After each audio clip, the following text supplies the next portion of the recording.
All right, y'all ready? Yeah. All right. Sure. What's good? What's good? What's good? You tune in to Apartment 5B podcast hosted by your man Kill. I got my squad up here in effect with me today. We deep. We gonna get into a dope conversation. I got my man Tone from IntoTheDome.com. What's going on, good brother? Everything good, baby. Everything good. No doubt. DJ Rack Houston out there, man. What's going on, man? I'm good, man. Good. Yo, you know how old. You know, there you go. There you go. Good. You already know what it is. Good. You already know what it is. But let me ask you this, bro, because every week is something with your squad, man. Yo, now y'all niggas is sneaking through back passage, underground, railroad, tunnels, the rumble niggas now, man.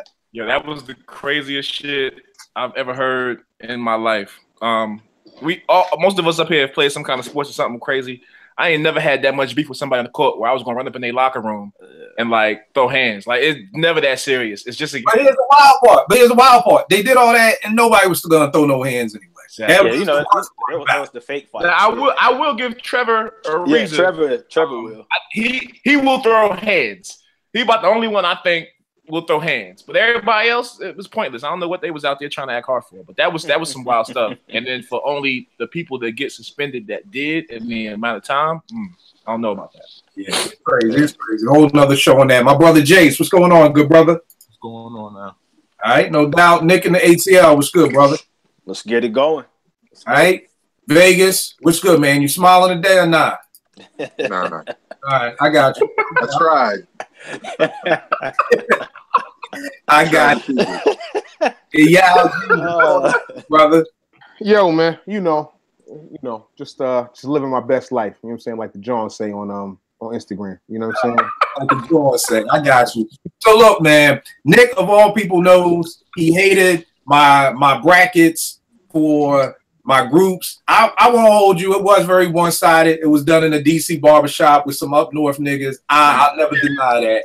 Everybody with March Madness, people getting at me like, yo, you're going to do producer one, you're going to do an MC one. So this conversation is going to eventually lead to us eventually doing a 64 MC bracket for March Madness. But I figure we got to get started with this.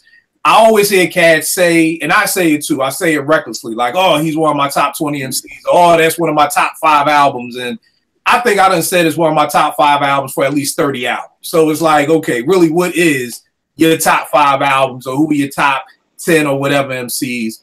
Today, we're going to be chopping up about our top 11 to 20 MCs. I'm probably never going to go into the 30s. I can't think that much. The 20s pushed me enough, you know, because I've been in top 10 for so long. So that top 10 show was going to come, but I wanted to bang out 20 to 11, you know, and I wanted us to do some thinking on this. So let me first say I appreciate y'all because there was some homework behind this. You know, this wasn't just the off the top list.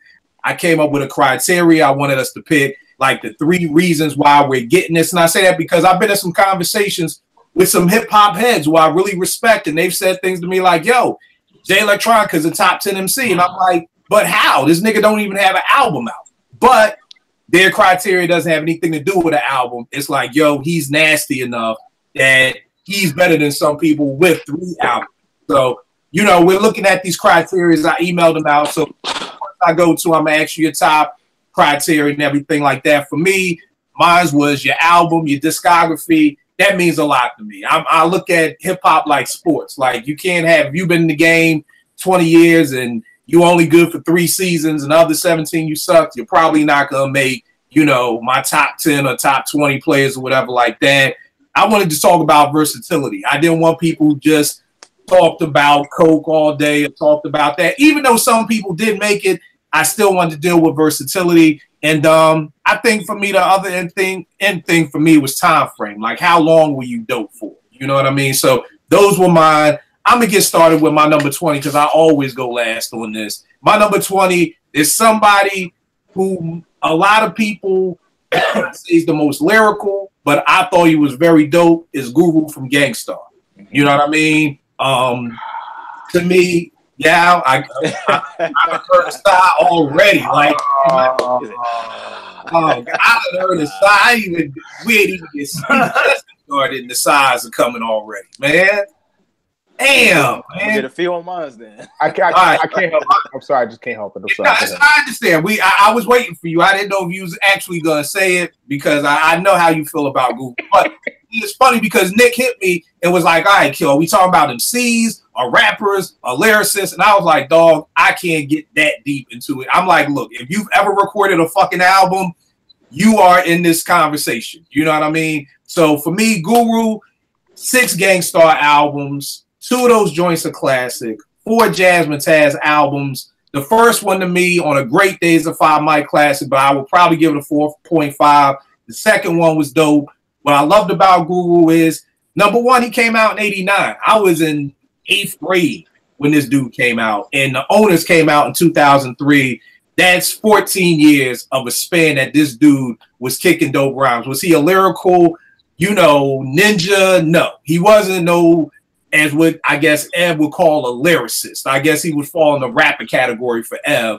But I felt like Guru was dope. I never thought he was whack. I never thought in my mind like, yo, why Premier don't dump him and get with Nas? It was never that, quotable lyrics for days. He covered topics from getting robbed with just to get a rap. He made Being in Love sound dope with Ex Girl to the Next Girl and Love Sick. Just classic joints. And one of my favorite lines, Lemonade is a popular drink, and it still is. DeWick is a banger. Nobody is ever going to hear DeWick in a party and be like, oh, this nigga going to talk about Lemonade. Nobody's ever going to hear Mass Appeal and not rap along with it. Nobody's ever going to do that. So for me, Guru made it at the number 20 spot. Let's go with you, Yao, since you felt so, disheartened that I would name Guru. Who comes in at number 20 for you, good brother? Number 20 for me. Oh, hold on. What's your criteria? My criteria first and foremost is, are y'all hearing the echo from me? Nah, you good. Okay. My criteria first and foremost, you have to have the product.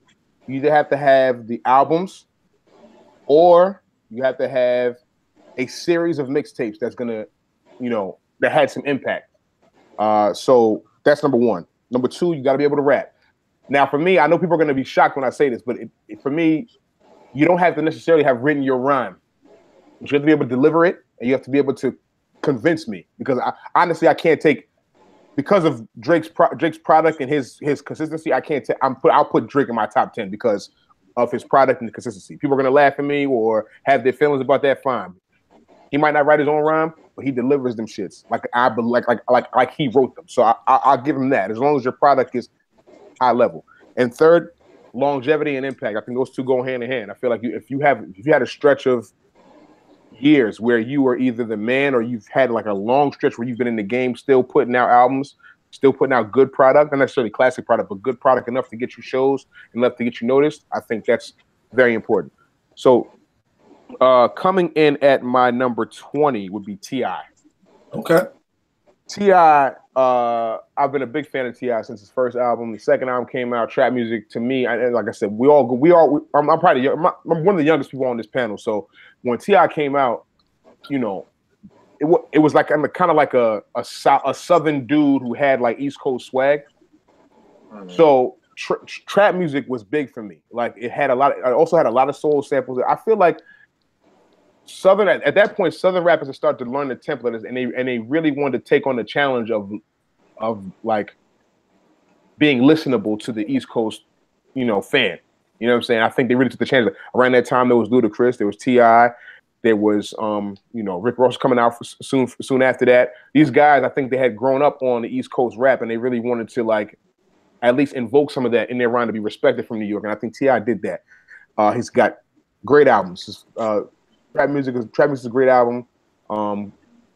Is it Grand Hustle? I'm not sure. That's the name of the album. I can't think of the name of it. It's the third album, but that was a great album. He's put out T.I. vs. T.I.P. is a good album. The last album he put out last year, which I can't think of the name of right now, is also a great album. He's had the consistency.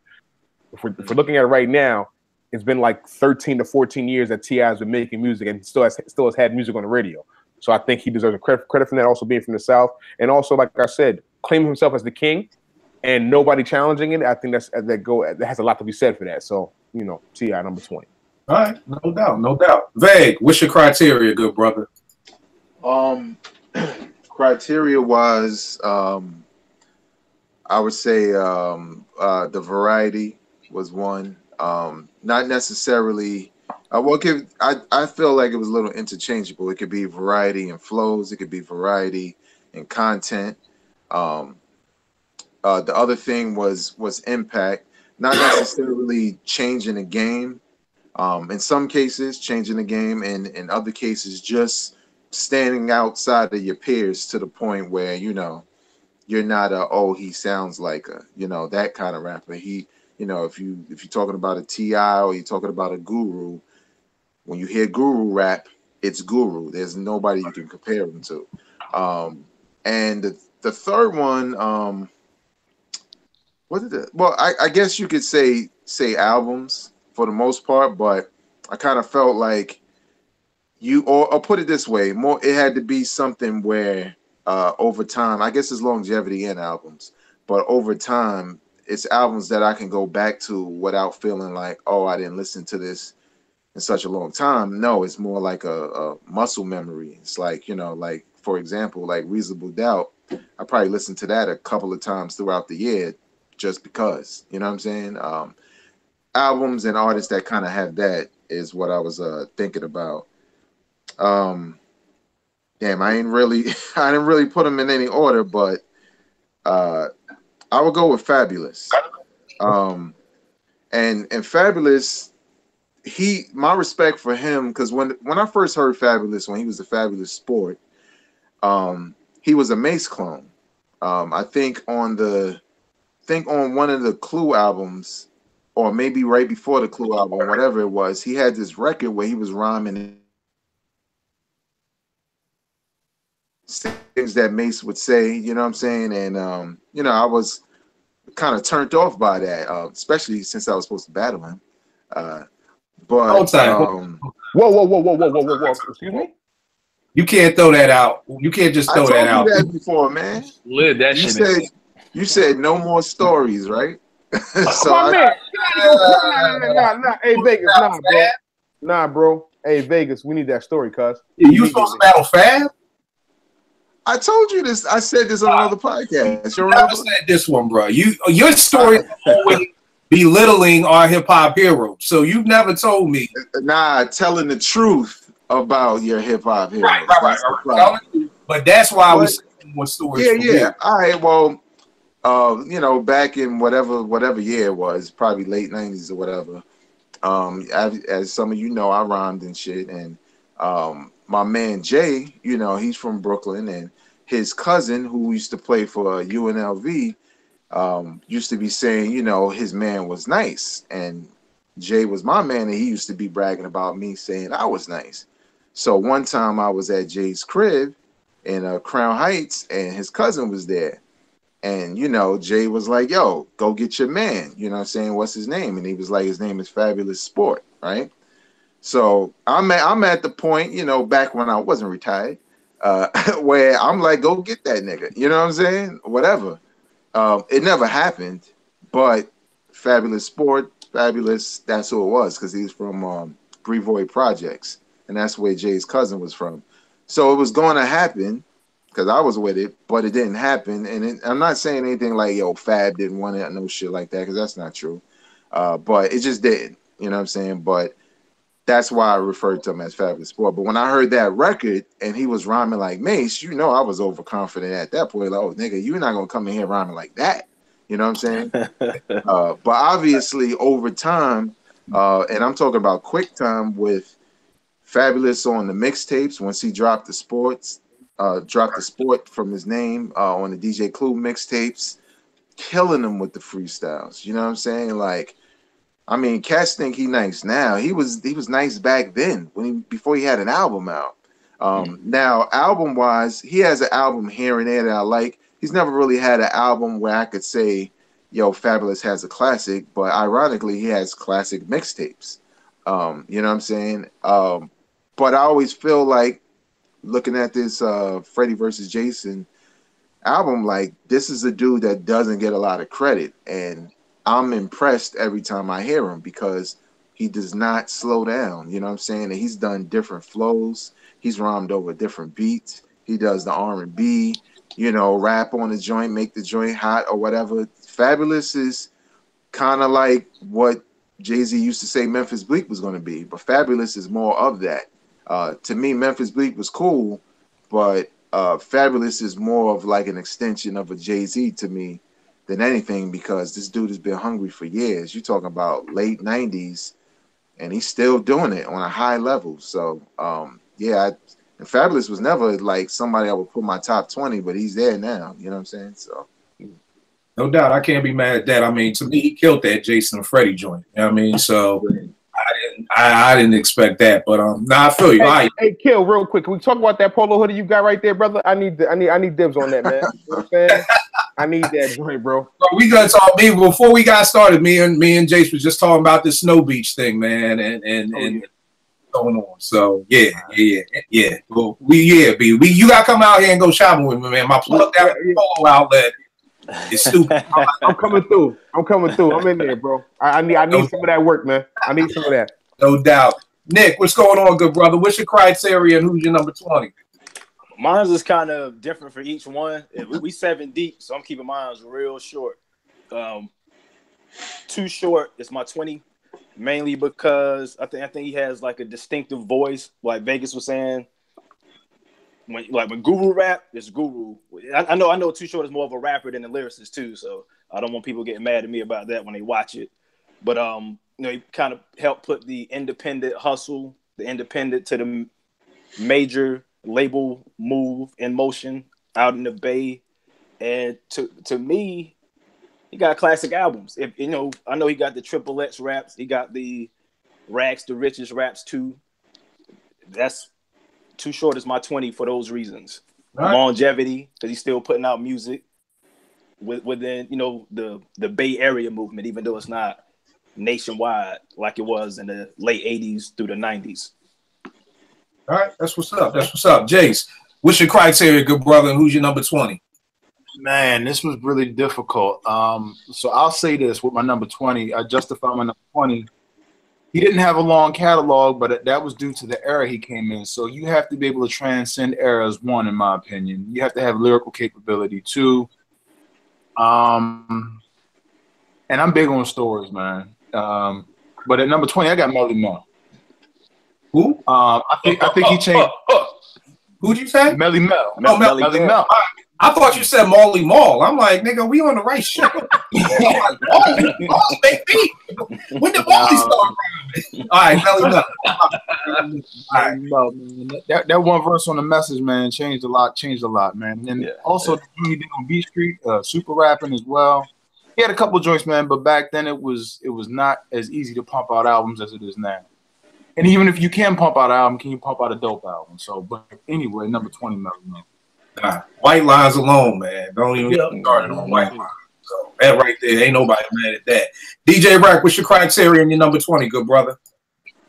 So my criteria is hold on. It is discography, albums. It doesn't have to be long. You don't have to have a 15-year career, but you got to have a solid span of at least 3 albums. 2 to 3 albums where we can say, okay, this cat was doing something. Lyrics, definitely. You cannot come in this game and not have no lyrics, period. And I'm going with originality as an MC, man. All right. That's big because that's lost in 2018. So my number 20, Special Ed, man. In my opinion, I think he had the dopest 1 and 2 albums as far as like back-to-back albums. You get your freshman album, your sophomore album. I think those were 2 of the dopest releases, especially at a time where everything was dope. He came out 88, 89, Youngest in Charge and Legal, which I still think is probably one of the most underrated albums in hip hop. Yo, Legal is slept on, dog. I don't know if the album cover with him trying to be a model or whatever, but yeah, the cover threw people off. It was dope. It did. But you gotta remember too. That's how we dressed. So the cover, in my opinion, the cover shouldn't have threw nobody off. We all dressed that way, but not down south. He wasn't. Hey, look, man. But we talking about Special Ed. You gotta remember, he bust you with a 16 and he take your bitch. So I mean, you can't judge him based off what he had on. You know what I'm saying? but I think Legal is grossly slept on. Lyrically, I mean, he was Brooklyn to me. You know, you look at his first video. He was in front of his high school, Rasmus Hall. You know, you don't see that often anymore. I think his bars is timeless. I think he got some timeless quotes. You look at the Crooklyn song, "Think About It," "I Got It Made." Consistency, I think he got lost in the shuffle between the 88, 89 years and the 94, 95 years. I just don't think he was able to transcend what he was talking about. And that's one of the reasons why I didn't put him down as a versatile MC, because I don't think he was that. I think he was what he was. Also, when you heard him, you knew it was Special Ed. Like, it wasn't no like, yo, was that Special Ed? Like, you knew that was Special Ed when he started spitting. So I got Special Ed at number 20, man. All right, no doubt. So, what's good brother? What's your criteria and who's your number 20? All right, mine is going to be Criteria's album and work, songs, albums, what have you. Lyrics, I'm a big lyric person, man, like rhymes, flow. And I do want to add one more in real quick, stage performance also. That's real important to me. Playing the actual, because he could be in the between 11 and 20. My number 20 is Busta Rhymes. Okay. I think about Busta Rhymes, he has everything an MC could want. He has the voice, the flow, the stage performance. He has the work. He'll kill you on the feature. I mean, this dude started out in 1991 with Leaders, and then he get on Scenario and become a star. After that, anticipation, what have you, that the coming album come out, big singles, killing the video scene. He probably changed the game for rap videos. He took it to another level with like almost watching a movie. You know what I'm saying? And then real talk, Busta can spit. He's an underrated lyricist. You know what I'm saying? It can go toe to toe with any MC. Shout out to Highway. Yeah, no doubt. No doubt. And, so he has it, man. So I say Busta could be anywhere between 11 and 20 to me, but the show, man, I'm gonna go ahead at number 20, Busta Rhymes. All right, I ain't mad at Busta at all, man. Coming at number 18, I got my man, the Abstract Poetic, Q-Tip. You know what I mean? Talking about 6 Tribe albums, 2 of them are classic to me, with Low and Midnight, 3 solo albums. Did you say 19? 19. Okay, sorry. Oh, no. 3 solo albums. I ain't never really been in love with his solo stuff like that, but I think, for a while, Tip was, to me, hip-hop's Fab before Fab. And what I mean by that is, like Vegas said, Fab, if you look at Fab guest verses, this dude may have over 100 guest verses. Oh, yeah. It's more than that. Definitely. Not to interrupt, but Vibe magazine years ago, put out an insert with just Fab's feature verses, and it was like 3 pages long with 3 columns in each page. And that was like, 8 years ago. You know what I'm saying? Yeah. Fab? Bruh, nah. Nah, I feel you. And to me, that's what Tip was in the 90s. Like, everybody had a Tip verse in the 90s. He would always kill it to me. You know what I mean? He had the ill voice. Like we've all been saying, when you hear Tip, it's never know who's rhyming. You know it was Tip. Anytime I saw Tip featured, I was interested. After we found out he was the one doing the beats, if I saw produced by Tip, I was interested. You know what I mean? So, Tip guy coming in my number 18 spot. One of my favorite quotes from him, of course, the record companies are shady. Industry rule number 4080. I think that's one of them quotes that people will just be using forever. Anytime anybody to me talks about the record industry, they come with that one right there. And to be able to say that, and you on Job Records, that's the most shit you say when you off the label. Like,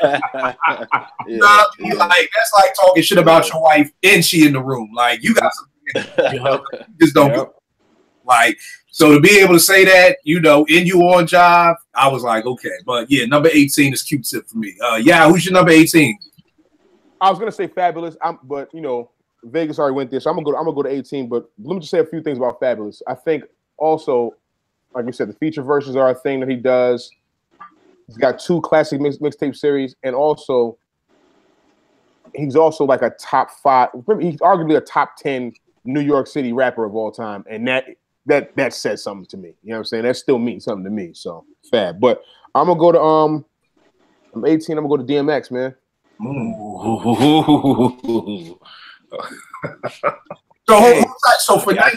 So for 19, you had Fab. Yeah, so you Fab. go. Yeah. 19, I had Fab. 19, I had Fab. I had Fab. So 18 will go DMX. DMX. I mean, he's one of them. We were talking about impact on the game. I'm not sure if anybody 50. He probably, I would say 50 came in the game probably a little harder than DMX. But when DMX came in, it was like flat, boom, he's here. You know what I'm saying? Song after song, hard record, was part of the bringing back of New York. You know what I'm saying? Like he was in that Red Man class that New York was off for a while. So once it was DMX, then it was Def Squad, it was Jay. That same era helped bring a whole New York back to the forefront. And I mean, he put out two albums in a year. One of them is classic. You probably call both of them classic. Both of them. Me personally, I think both of them. Both of them are classic. Like honestly, I didn't want to believe the second one was as good as the first one, and it probably isn't, but it's right there. It really is right there. And what he did, it was unprecedented. You know what I'm saying? Like it was like this guy, it's like crackhead that was in love with dogs. Crackhead that was in love with dogs. Oh man, and was rhyming. He would rhyme like a pit bull, like he aggressive. And it was like, yo, we used to get hyped for hoop games, football games. If you were doing any type of workout, DMX. If you was going to a party, DMX. And he didn't have I won't say longevity as far as he peaked at probably his second album. He probably peaked. But he still had work, still had singles on the radio throughout his career for another 4 or 5 years before, unfortunately he fell off the wagon and really got back into drugs. But DMX, number 18, that impact, it was too real. Like between 1998 and 2001, I'm actually, you might not have heard another thing on the radio. You heard DMX on the radio every 10 minutes. Yeah, that was the escape from the shiny suit era. Yeah, definitely. All right, no doubt. Veg, who did you have up at number 19? My number 19 is probably interchangeable with number 20, based off of their music, kind of doing some of the same things, but it's Jadakiss. Okay. And again, it's hard for me to even commit to him being there. He could be higher, but I feel like with Jadakiss, I can't say he doesn't have a classic in my opinion, but he probably has 2 albums that I really like, but it was never the album that I thought I was gonna get. You know what I'm saying? If that makes sense. Mm-hmm. But regardless, like Fabulous, the voice, you know what I'm saying, the bars, like even when the locks were coming up, and you know what I'm saying, like Jadakiss verse on Life After Death, Last Days joint. You already know what it's about. When I run up in your house, put the gun up in your mouth, get the money out the couch. I'm a huge Biggie fan, but I was like, that shit belonged to Kiss. You know what I'm saying? Because it was just like it was the cadence, it was how calm he was about it, but it was still a hard line. And it was kind of like, when you think about DMX, like when DMX say he gonna do some shit, you feel like it, because that nigga like, hey yo, like you get ready, you know what I'm saying? You ready, like, yo, this nigga about to hit me, you know what I'm saying? But with Kiss, he could say the same thing and it just sound just as ill. And you know what I'm saying? Like that first album had a lot of dope joints on it, you know what I'm saying? And I even like Why, and the whole battle with Beanie Siegel was dope. All the freestyles on the mixtapes. That Champ is Here mixtape. That was it. That's a classic. Yeah, the Champ is Here mixtape, the Kiss My Ass mixtape. You know what I'm saying? It was better than the album. But like Kiss is he just got endless bars and classic records and classic verses and quotables. Distinctive voice again that no one would mistake him from no one else but Jadakiss. And what I meant to say about Fabulous in regards to impact, and same thing for Jadakiss, is God forbid, but if they were to pass away or just say they're not making music ever again, and people go back and listen to all of that, because that's what people tend to do, then they kind of underappreciate it in a lot of ways. I think a lot of people say Jadakiss because we know he's nice, but then when you really go back and look at his body of work and verses and stuff like that, you know, that dude put a lot of shit out there that just went over people's heads. You know what I'm saying? Because it was so much. So yeah, I think he's deserving to be in anybody's top 5, regardless of, I mean, top 20, regardless of number. But yeah, I would put him at my 19. One question for you, Vague. Jadakiss. So do you think Kiss had the better verse on that what's the name song? Last Days. You think Kiss had the best verse? Yeah, I think so. I like, if you start saying some of the other verses, I might have to think about it. But that intro with the beat, that shit get me every time. That beat breakdown too helped it out too. The way Ham did that. It did. Yeah. But I think Big comes on the verse and says, I'm not even gonna get to it. I'm not even gonna get to it. But listen, still, we should do a show on who got who on, like. I think you did that already. You did? We've done a joint like that.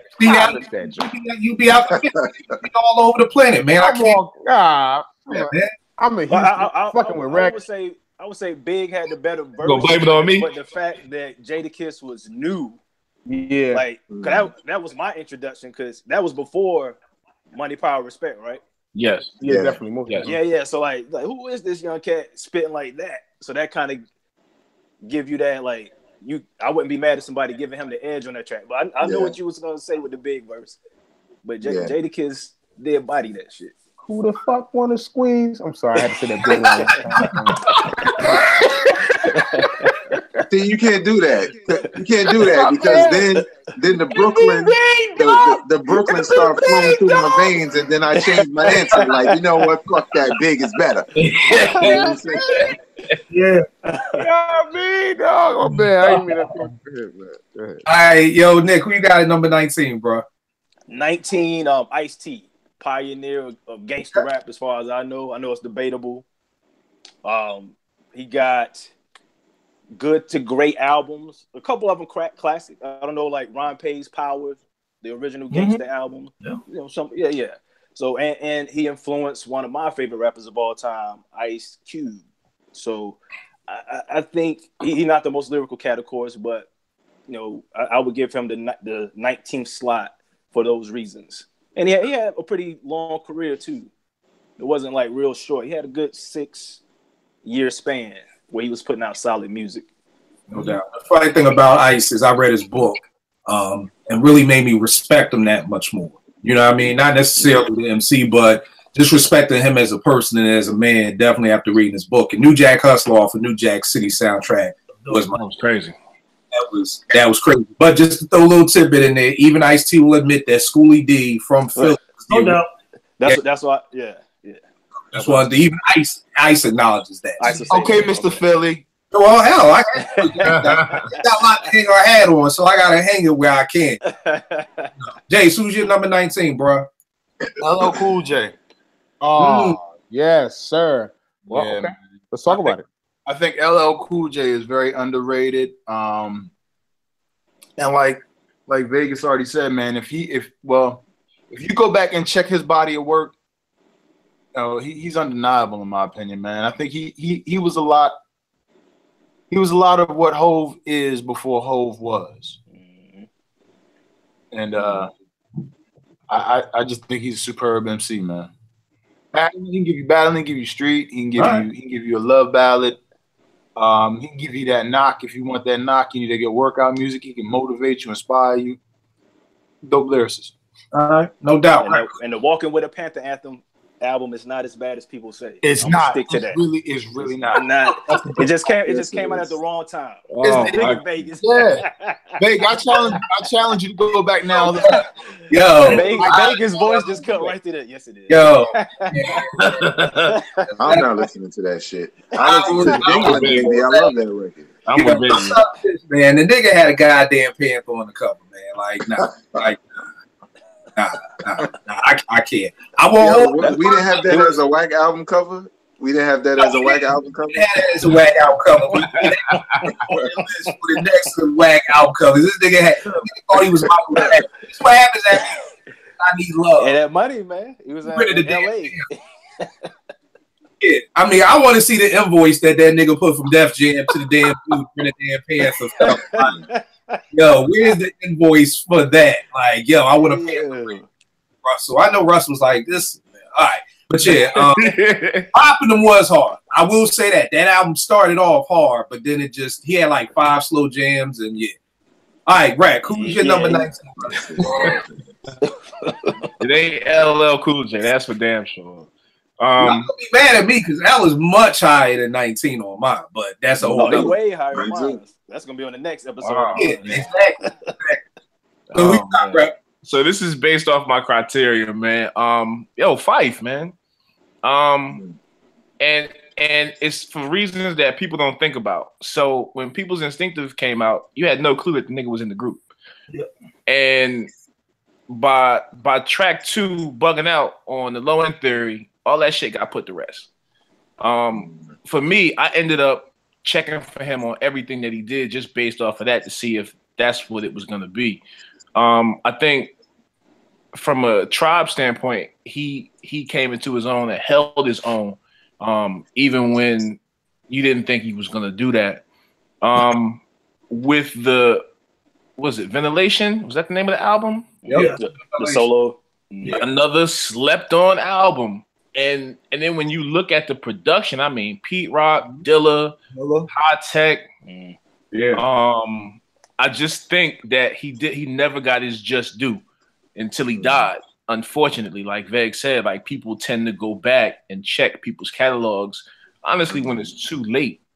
I put Phife on this list because of the fact that he got better up until he stopped giving a fuck from a Tribe standpoint, because we all know how that went. But he was able to let you know that he was in the group just based off his verses, his lyrics, and what he did. So Phife is my 19. All right, no doubt. So who you got 19? 19 of my man Sav, DMX. And just to be short, X is another one like Buster. He could be anywhere between my number 11 and number 20.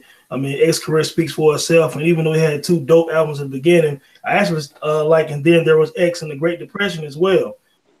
Solid joints on it.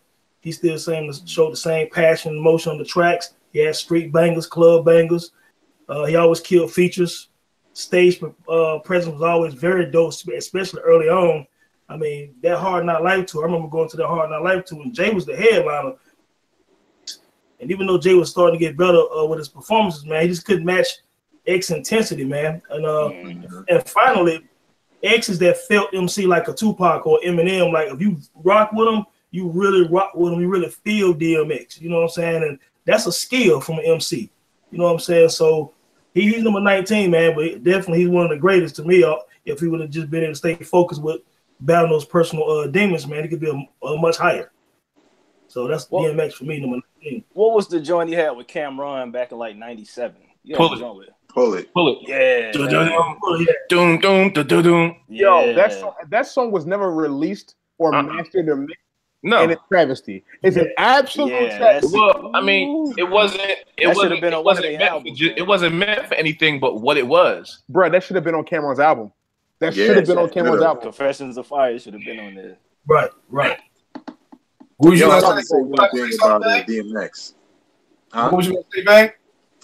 Nah, I just wanted to add a little bit to DMX, just because every time I hear it, I'm not trying to pick sides and shit, but DMX on Money, Power, and Respect, man, every time that nigga verse drop on that record, man, I'm like, God damn, that dude, he took that shit. He did. His song. You know what I'm saying? His song. Like, made it his song.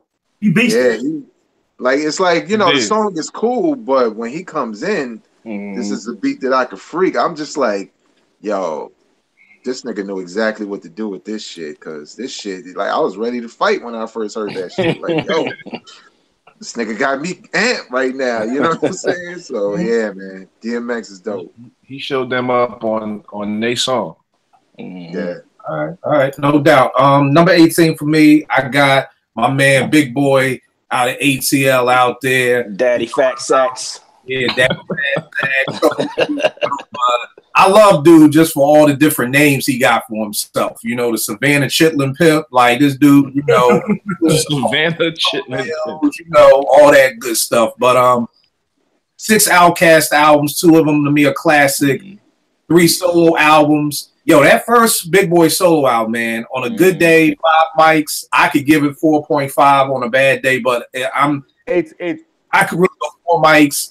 That second album, 4 mics. I think the third album is there. That Boomerverse joint, it's not all I was expecting, but I think with Big Boy, so many people sleep on him because he's standing next to Dre.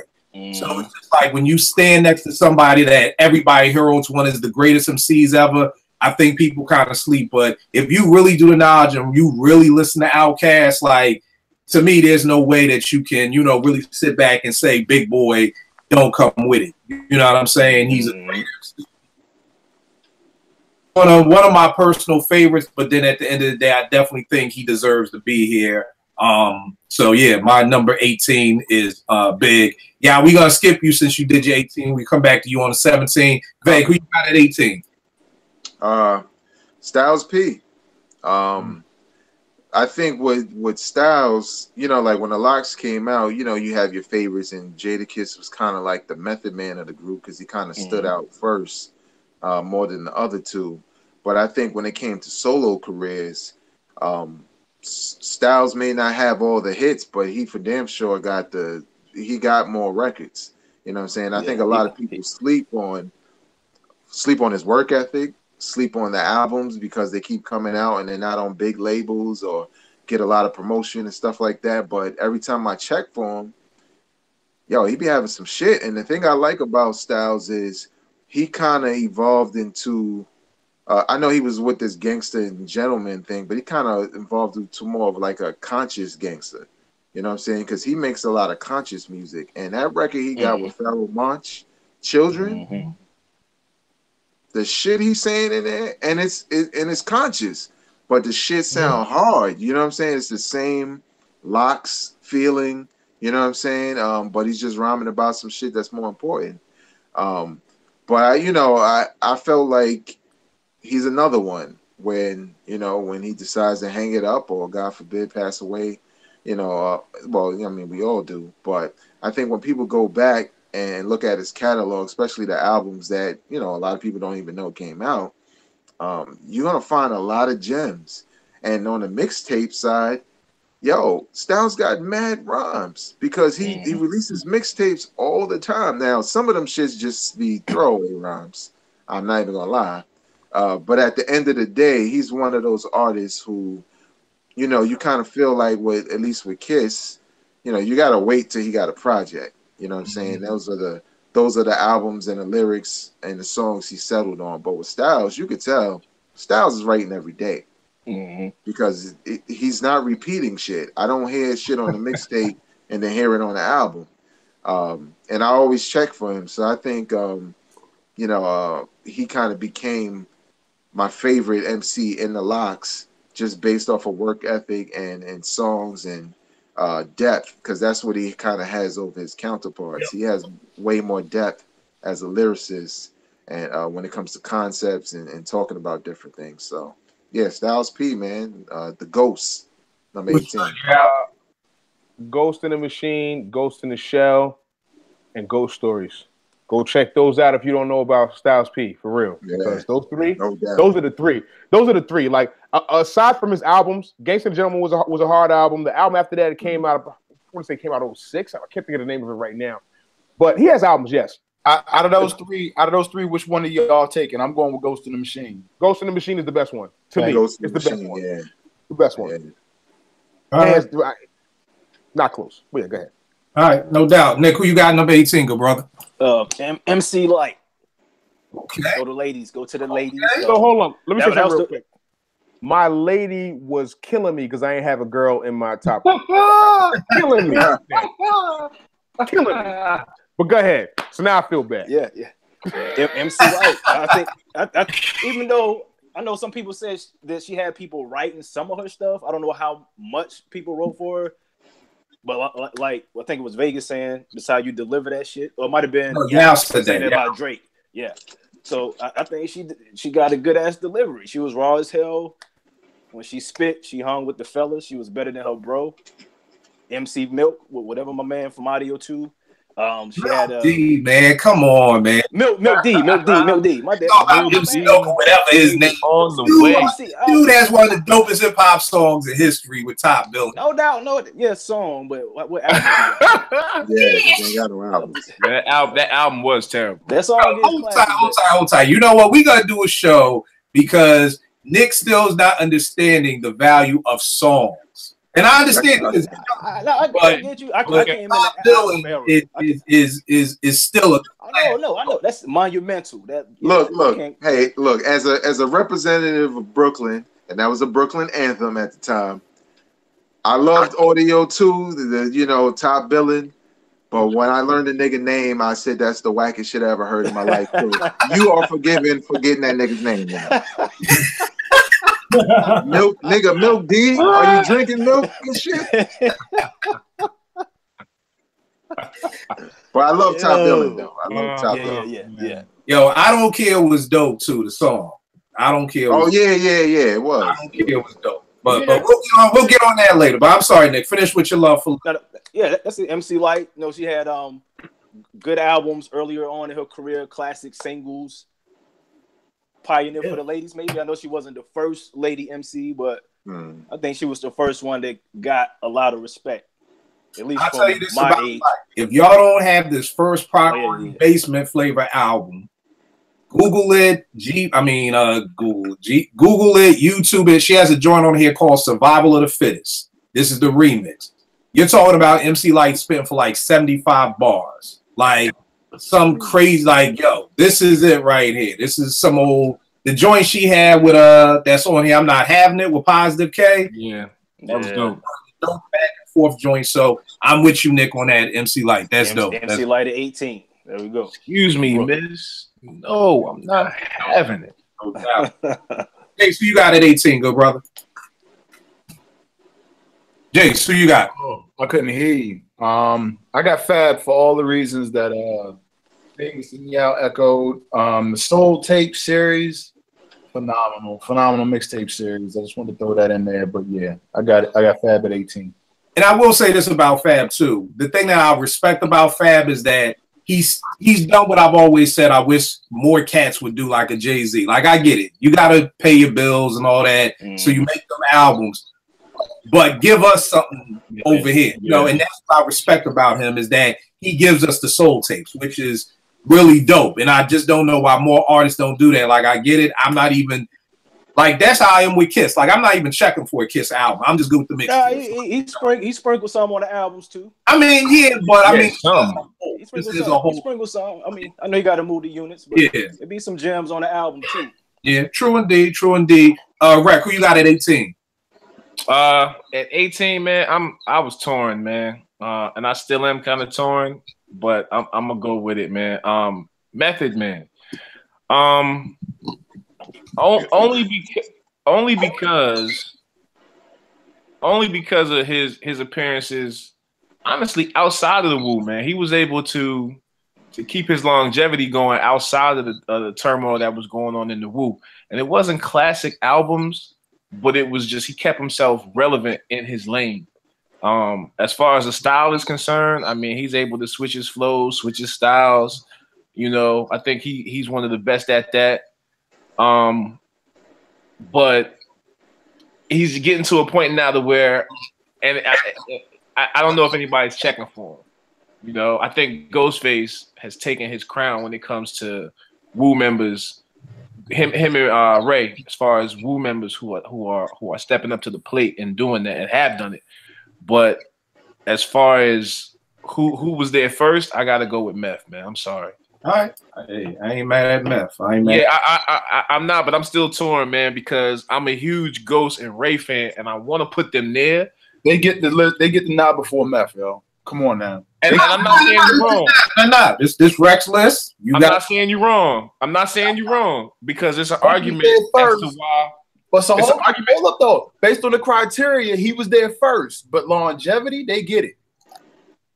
You got a point. You got a point. Like I said, I'm torn. They start throwing out I sat here for 20 minutes trying to figure out what I can history, bro. Huh?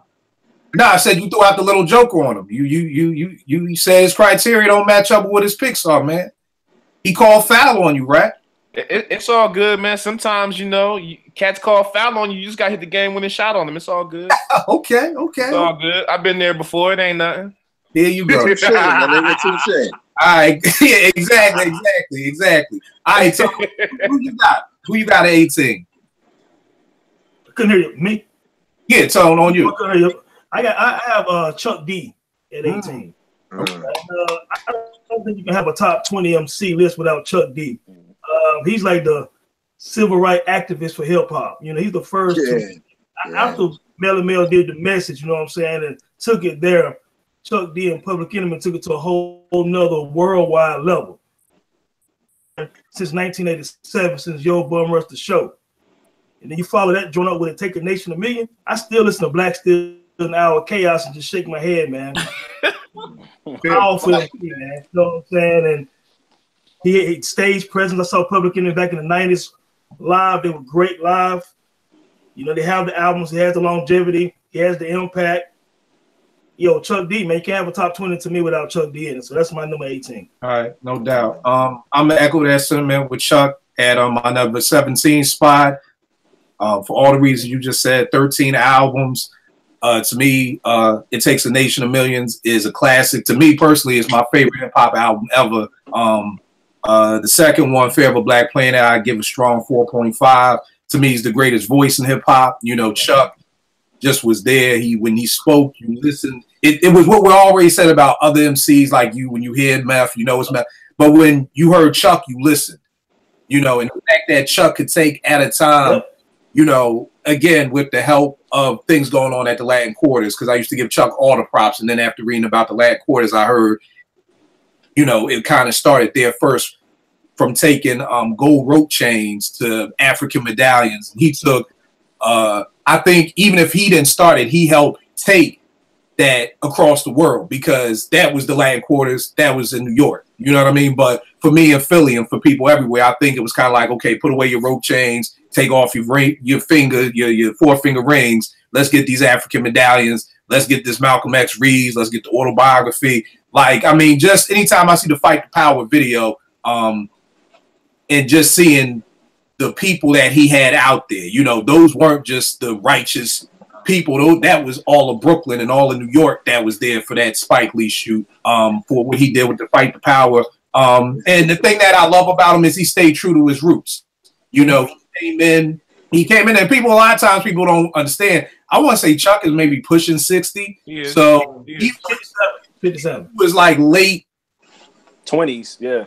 I was a shorty, you know what I mean? So that's why he was kicking that knowledge, because he had that knowledge. You know, he was older. He wasn't no young cat. And that made me respect him even more, that you're not a young cat, but you're headlining these tours with young cats. You know what I mean? And they respect you. So, and I've always said it, people who know me, know this or watch, I didn't sell drugs because of Chuck D. Like, it's literally that simple. And what I mean by he stood by it, I felt like he brought in that black movement that everybody jumped onto. And when people jumped off, because people forget, Tragedy used to be the intelligent hoodlum, and became Gaddafi. You know, he went from arrested president, he the drug dealer, to becoming a fucking drug dealer. You know what I mean? So Chuck just stayed his course. So definitely 17 Chuck D for me. What you got there, Veg? I know you pulled something out.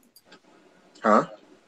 Oh, I thought you pulled something out. I thought you had something. I know you being in Brooklyn and you wanted to be and do the right thing. I thought you had like one of the bands or something. I saw you go. I thought you was reaching for something or something. Nah, I was reaching for some covers. It's cold as shit in this basement. That's why you ain't see me neatly fold that shit on my legs. I thought the covers were one of the. I was like, yo, baby, fight here with the Fight the Power of Brooklyn. Well, yeah. I was there during the Fight the Power video because the Do the Right Thing was shot around the corner from our block. So, you know, as a kid, you ain't never been on a movie set, so I was out there all the time. And I remember that day, you know, you come outside, you're like, where the fuck everybody at? And that one person is like, yeah, Public Enemy shooting a video around the corner. So I was like, I ran down there. But I'm not in the video because, you know, that's when you realize, damn, videos take a long ass time. I just went home and shit. Like, like fuck it. When y'all gonna play the record? You know? No doubt. Yeah, who's your number 17, good bro? Beanie Siegel. I'm not mad at that. Beanie Siegel. Broad Street Bully. Beanie Siegel to me, with maybe Styles P can compete for this tie, but I feel like if I had to choose one, the best hardcore lyricist, it's either Beanie Siegel or Styles P. And today, for me, it's Beanie Siegel. First of all, if you look at that backstage footage from the J movie, I mean, he came up there and spit about 30 bars a cappella, entire arena. You know what I'm saying? Mm-hmm. It was that voice. It was something that, I mean, I'm biased, and because I have so much love for Philly. You know what I'm saying? Like I grew up. My upbringing is Philly. My musical upbringing came from Philadelphia. So when Beanie dropped, it was like, yo, who is this fat, sloppy gangster nigga that like he'll punch you square in the mouth like at any moment? Like, who is this nigga? You know what I'm saying? And these rhymes, I mean, listen, the rhymes, it was just like, yo, it was just different. He was invoking like the coke and the guns. It was just like, and it just sounded hard. Everything he said, you believe. Like, put a broomstick up your ass. You like, damn, see, goddamn boy, like, chill out, like, you know what I'm saying? Like, bruh, like, you wild. You know what I mean? Becoming is a great album. He's got great product. Becoming is a great album. The Truth is a pretty good album. He's also got that classic mixtape. I can't think of the name. Probably number one. Classic mixtape. Classic mixtape. And like I said, and also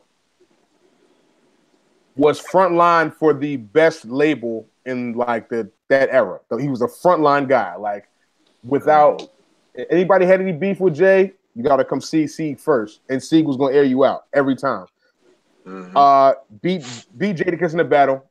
I think that's common knowledge. People try to argue it, but it's just not an argument for me. If you know what, but the funny thing is, we doing a show about that because there's some joints that I thought that was common knowledge that ain't with some folks. So okay, the show okay, all right. But book me for that, please. I'd like to be involved with that show. Thank you, sir. Yeah. So like, Sieg beat Jadakiss in the battle. You know what I'm saying? And I mean, and he's also another guy that's responsible for an entire region of music that came out at a certain point. Like, it was him. It was Philly's Most Wanted, Major Figures. It was, you know what I'm saying? It was Ram Squad was in that same. Well, I mean, they were coming. I mean, they were already out, but like Siegel brought Philly up, and then you have the tree. Like Young Guns came out, PD Crack, all that, Oskino and Sparks. That all came from Sieg. Freeway. How did I forget Freeway? You know, Freeway was one of my favorite rappers ever. Like the tree. So I mean, he's responsible. Like I said, if you want to think about it, like, Philadelphia is responsible for majority of like Rockefeller's movement, and it's because of Beanie Siegel. Mm-hmm. It's because of Beanie Siegel. No doubt, no doubt. That's the topic for a whole nother show.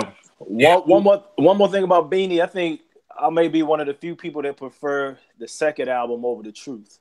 What was it called? The Reason? The Reason. I didn't like the first album. To me, I didn't like the first album either. The first one had one song on there. The Truth. Yeah.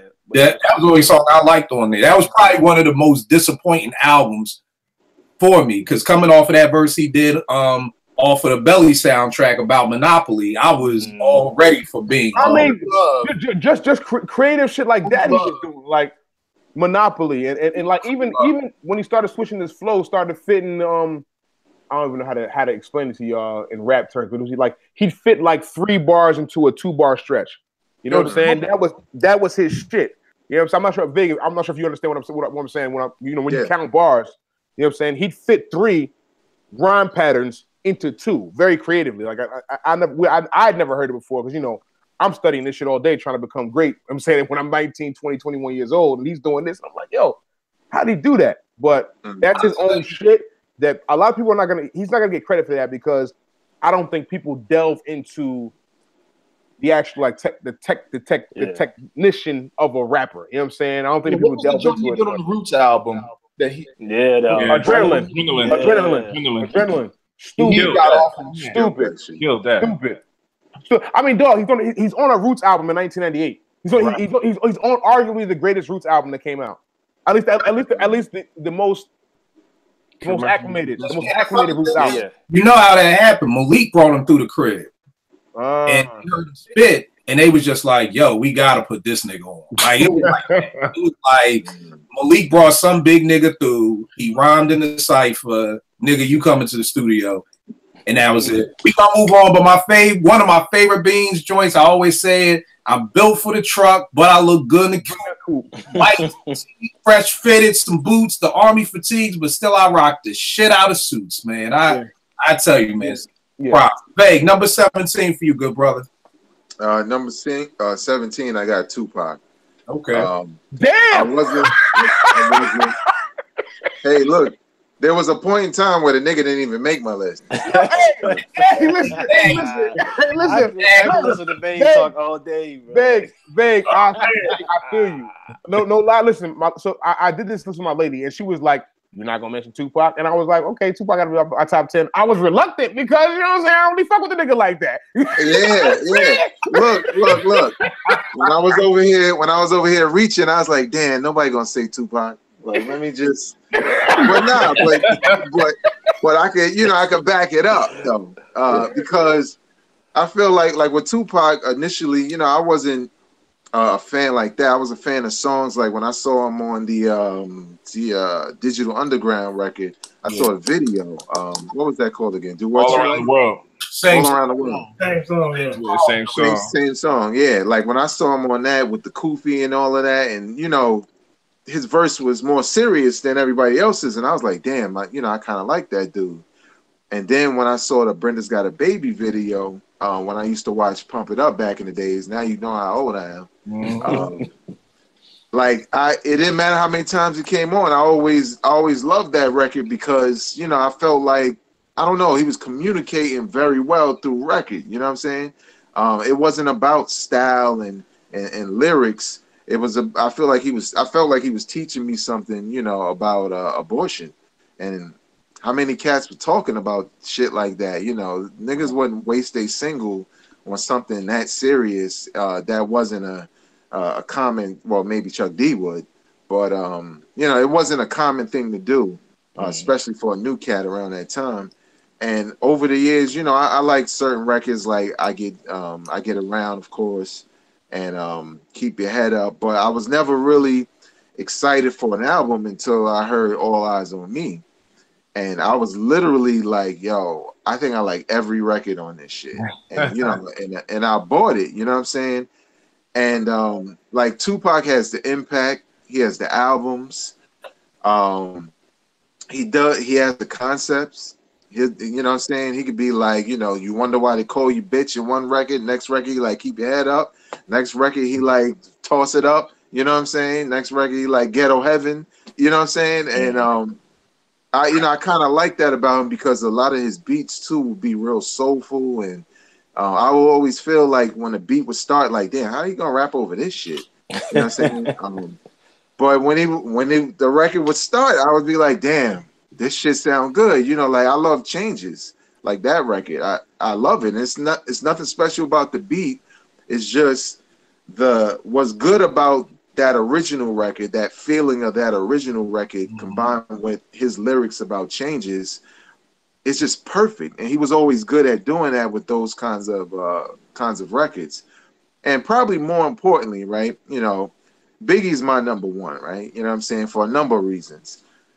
But the first time I heard Hit 'Em Up, when I was in downtown Brooklyn, in Beach Street, and this is going to be in my book, by the way, but the DJ Goldfinger, like, put that shit on, and all that, like, how it starts, right? All you hear is like, no friends. That's why I fucked your bitch. I'm like, yo, what the fuck is this?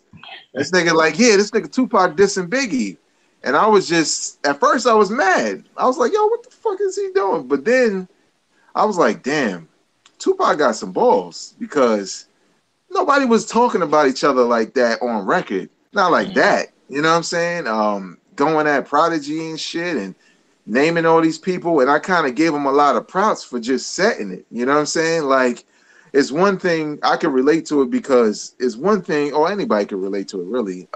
When you have everybody talking about like, yeah, that nigga come over here, I'm gonna tell him this, or I'm gonna do this. And when the nigga come around, nobody say shit, right?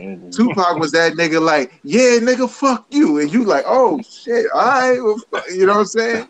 I always, you know, and even though that's not his whole career, but that made me like him more, to be honest. The fact that, you know, and it was no contest if they really were going to battle. But I always admired that part of Tupac to just say, fuck it, whoever it is, whatever. But yeah, man, the songs, the impact, you know how that's been. I just think he has a lot of timeless records that aren't throwaways that, you know, somebody who wasn't around for any of it can, you know, look and say, okay, well, who's this Tupac guy and why did everybody know him and why everybody like him? And you play some records for them and they will instantly know why based off the music. You know what I'm saying? And it could be the thug stuff or it could be the positive stuff. So yeah, man, Tupac, man. I feel confident now that I explained it. Tupac in my top 20. Man. No doubt. Yo, He's gonna be way higher on my list. So there's gonna be some mad East Coast cats when they watch this podcast. I thought you'd be high on a lot more other folk lists. It'll be way higher on my list. We got at number 17. Oh man, Nick, who you got? Q-Tip, number 17, and pretty much for the reasons that was like one of, because like I said, I fell in love with rap in '91 because of Low End Theory. So that was like my favorite MC. It was him, Ice Cube, and Dress from Black Sheep at the time. Oh. Were like my favorite. You know, Q-Tip got the unique voice, the guest features, longevity. Q-Tip 17 for me. All right. No. And also, you know how when like my top 20, the MCs in the group, they can't have the top 15 slots for me. Right. So I feel you. I feel you. That was something that I struggle with too, because I'm like, there's a big difference between writing a hot 16 and writing a whole 40 hit. Whole song. Yeah. I mean, so I feel you on that too. That's dope too.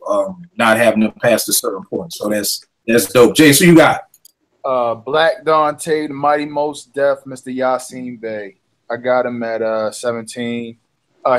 He's always been comfortable in his own skin. He's evolved as an MC. Funny, one of my favorite joints from him, he's actually singing on the Panties on the second joint, his second solo. Yeah. The New Danger, yeah. Yeah, that was an underrated album. New Danger was dope. Umi Says, I think it's a classic. Again, singing. Mathematics on the first joint. Oh, man. Pure Skills. Children's Story on the Black Star album. Star joint. Yeah. I got most. Yeah. no doubt. Rec, who you got? I'm gonna go West Coast, man. I got Snoop, man. Snoop All right. in the game. Snoop been in the game since what, 90? 91? Yeah. As far as like lyrics, his lyrics ain't gonna always beat you over the head, but he's a dope rapper. He can hold his own. And then he fell off for me. I say in the 90s with the Death Row era and all that stuff. Like after, you know, stuff started to go bad, and he went to No Limit. Yeah, No Limit. Yeah. But after he was able to dig himself out of that, man, I think he was able to sustain and come back. You know, he was able to transform himself too, because you figure, you know, you catch a murder case and then 20 years later you in the homes of America like it never happened. So, you know, that's a big thing. But Snoop is on my list, man. All right, no doubt. Who you got at number 17, Tone? I got Big Daddy Kane, man. Ah, You know, Kane at one point. I mean, I'm 42, so I remember being in high school. Everybody was arguing who's the best between Kane and Rakim and KRS. So he's one of those elite God MCs, no doubt. But after that, it's a Big Daddy thing, man. His album output and songs just shit. It went shit, man.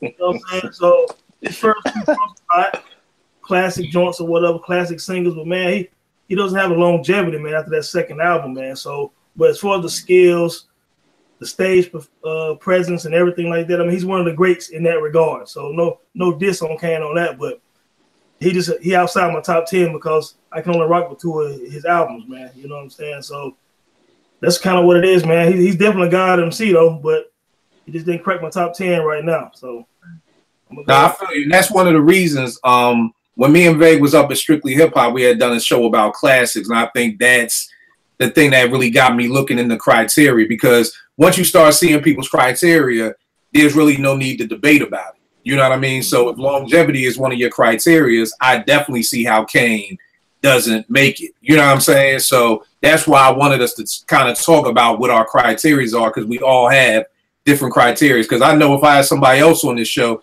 they'd be ready to argue with you for the next 2 hours over why Kane ain't top 3. But once you say a criteria, there's really nothing to argue about. And I ain't mad at that either, though. Like I said, Kane could be anywhere between 3 and 4 and 20. Yeah. I mean, I don't think you can have a top 20, truthfully, without Big Daddy Kane in it, but that's my opinion. Right. But that's what I'm saying, because that longevity, that's what me and Nick talk about all the time, of why people hold him in such high acclaim, and he only had 2 dope albums out. You know what I'm saying? So he was definitely dope. Yeah, I get you. We gonna try and speed things up. I don't want to hold y'all all night. For number 16, I done lost my damn page. Number 16, I got Prodigy. I got P from Mobb Deep. 8 albums with Mobb Deep. 1 classic to me with the infamous Hell on Earth was a strong 4.5 for me. I didn't realize the boy had 7 solo albums. You know what I'm saying? But had a long list of solo albums. I know for a lot of people, especially New Yorkers, they may have P high up on the list, but because to me, he kind of pigeonholed himself of just being all about violence and, you know, I'll fuck you up and everything like that, I think what kind of like kept him from being able to grow in different places. But when P was on, P was on. Like there was a time and space in hip hop where he could have been the best MC in hip hop. You know what I mean? I don't know the dates and all that, but I just know P was, I used to look at him like a vicious pit bull that you just take off the leash and just seriously like on some old dog fighting type shit. Like, yo, go get P. Like, and P was on it. And I know the dates. I'll give you the date. There's the infamous Until the Takeover. Oh, yeah. Pretty much. The grand opening, grand closing. Well, yeah, there are those dates. And between the infamous and the takeover, that dude was like how Veg was saying with Fab, like, go get your man. Like, I'll put money on P. And some of my favorite quotes from him, I live my lifetime in between the papers lines. Like, the whole entire Quiet Storm rhyme from beginning to end is just at a whole nother level, like on some old God level, looking down at the rest of us peons, because he just spazzed out on that Quiet Storm. You know, so that's number 17. No, number 16 for me. Who's your number 16? Yeah. Lupe Fiasco. People can say what they want. Why he going at Kendrick, man? Why he going at Kendrick like that, man? Because he has a right to. He's an OG. He's jealous. Okay. He might be jealous. Hey, he might be jealous. Mike jealous of LeBron. To me. Say what you Mike jealous of LeBron? Hey, listen. Hey, you know what? So hold up. I'm not gonna go to this. Yeah. I'm not going into it. I won't go to it. Wow. We got to talk about that. I ain't never heard that one. Mike jealous of LeBron. I've never heard that one. Mike is jealous of LeBron. Look, he's jealous in the regard that he feels the pressure of him upstaging him as the best player in the world. I think personally, LeBron's the best player ever. Don't get me wrong. We'll get that to another. Those free throw shots. Hey man, listen. That's a whole other show. I'm telling you. Another show. Hey, look, I have explanations as to why, and I hear y'all on mic, but I'll give you my explanations as to why in another episode. Let's go to Lupe Fiasco for now, okay? Honestly, you can say this, but there's not too many rappers who have better 2 debut albums than Lupe. As far as his first 2 albums, I will say this: it's probably not 10 rappers who have 2 better albums than Food and Liquor and The Cool. I'll put money on that. As far as structure, as far as beats, as far as production, as far as rhymes, as far as like introspective and like creative songs, Lupe Fiasco, at his peak, I'm not sure, and he peaked, to me, he peaked early. But even at his peak, I'm really not sure if there was anybody better than him. Like, you know, in that era, there was 06. We're talking Lil Wayne. We're talking, this is Joe Budden, New Music, Fab is still in the picture. There was nobody that was lyrically better at rapping than Lupe Fiasco. Lupe Fiasco has every single component of rapping you could want. The voice, the flow. He's able to switch up flows and stay and go into different pockets. He's got a 1,000,001 rhyme schemes. Have you guys ever heard this Friend of the People mixtape from Lupe Fiasco? Yeah. Where he rhymes on everybody else's beats that's going. I mean, there's the song he goes on with it's the Drake and Timberland song. I can't think of the name of the song right now. It escapes me. But I mean, Lupe, say something. OD bars. OD. Like, go check that out if y'all can. OD. Like, I'll tell you right now, me and my man from Chicago, his name's Corey. We played that song, honestly, probably in a day, sitting there drinking beers, probably like 50 times in a row. It's just too many bars. Too many. So, I mean, I'm going to go Lupe. He's got, like I said, they got one classic album, a second one that's very close to classic to me, and you can't out-rap that guy. You can't there's nobody I've seen that can freestyle better than him. And when I say freestyle, in this respect, I'm saying off the top of the dome. I've seen Lupe go off the top of the dome and be ridiculous. Somebody that raps better than him on songs. Has anybody gotten on a song with Lupe and you've been like, I think he got Lupe. You've never, ever. I don't care who it was. I don't care if it was Jay. Jay's verse on. I'll say this, and I want to call a timeout on the play because I want to know the song that you just said you listened to 50 times because I've never really been up on Lupe. So I keep answering that question because I really don't know Lupe's discography. My problem with Lupe is he tried to appease to white fans. The hooks, them white boy hooks, was like, because he'll ruin a great song with the damn hook. Yeah, that's my one problem with Lupe. I hear you. But we're not gonna get to the problem with him. But he dope. He dope. Where do you want me to start, Yao? I don't know nothing about Lupe. Where do you want me to start? You don't know nothing about Lupe, Kill? I mean, I listened to the first album and I liked it. I thought it was dope. But the second album, The Cool. So start with The Cool. Yeah. Start with the Cool, then go to the Friend of the People mixtape. The Cool. And what's the song you were saying that you listened to 50 times in a row? Say something. Say something. All right. Another song. Hey, Kill. You know what? Scratch that. Listen to SLR. Listen to SLR. Oh, yeah. But SLR don't got that much music out though, man. No. I'm talking about SLR is the album. No. Hear me out. For Hear me out. No. Hear me out. Y'all hear me out. There's a song called Lupe Fiasco. It's called SLR. Yes. It's one song. Dog. It's 3 verses. Each verse is like 30 bars, and it's stupid. Yeah. It's stupid. All right, I'm gonna do it tonight, Lupe. We only have 15. We still at 16. Kill. I don't care. I don't care if it's 4 o'clock in the morning. You call me when you hear that. We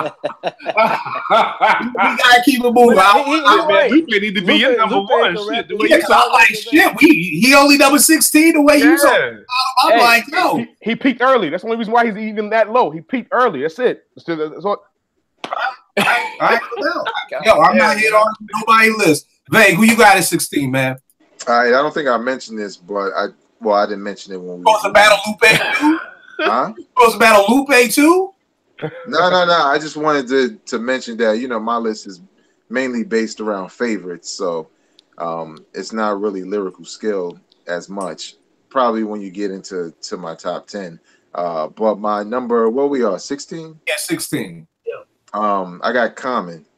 Okay. Again, another MC who initially I wasn't a big fan of. The singles I liked, but it wasn't until One Day It All Makes Sense that I actually became a real big fan of his. As an MC in general, I think that was the album where I got it. I got why people loved him so much, you know what I'm saying, and loved the Resurrection album and stuff like that. And sometimes it connects with you a little bit late, depending on when you come in. But you can always go back and enjoy all the music. But I think Common is another dude who he's tested the versatility, but in the wrong ways. Because his versatility to me is the fact that he can talk about anything. He had a song about abortion that was really dope with Lauryn Hill. It's when he kind of strays outside of, I won't say his comfort zone because he might be comfortable, but we weren't. You know what I'm saying? He was messing with Medusa. Medusa put that. Medusa, wow. But he was the only one that didn't come out better. Everybody else got nice. Everybody else came out better. But I think it was Nick from Scooby. I didn't know Calm never got none. See, everybody else got some. So yeah, that's the key. If you get what Erykah Badu, which I might do, so I can come out of the channel. You're gonna be whack. Yeah, you're gonna be whack if you don't get none. You know what I'm saying? I just think he's a dude who, again, I think a lot of people tend to look at what he's currently doing. I think some of the television and movies and other things are kind of making it, not to some of us, but making it so some of his body of work gets forgotten. You know what I'm saying? Of what he laid down. And I think I was really impressed when he killed one of my top 5 MCs in Ice Cube on the Bitchin' You. And I was like, yo, Ice Cube is my man. He's part of the blueprint of me as an MC, as a young man with death certificate. But that Bitchin' You record, that nigga read him like a motherfucking book. And I mean, and even when he was, Drake ain't say shit, but even the Canada Dry line, I was just like, God damn, he can still rap, yo. So, you know what I'm saying? Yeah, man, but I got Common at my number 16. All right, Nick, who you got? Andre 3000 is my 16. Hometown hero, and I'll just say, listen to the what was it? A Day in the Life of Andre Benjamin, Incomplete, and that says it all. I wish we would have got a solo album, but we didn't. But you can't deny the greatness, man. Like just a well-rounded MC. I feel you. Jay, so you got, brother? Big Pun. Big Pun. Oh, that's a goodie.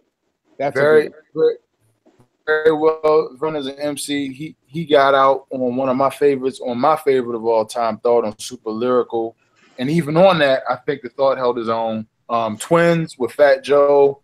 The joint John Blaze on Fat Joe's joint. Yeah, Don Cartagena. Don Cartagena. He's got a bunch of dope guest appearances, and his albums were fire, both of them, in my opinion. All right. That's it. No doubt. Who you got, Rhett?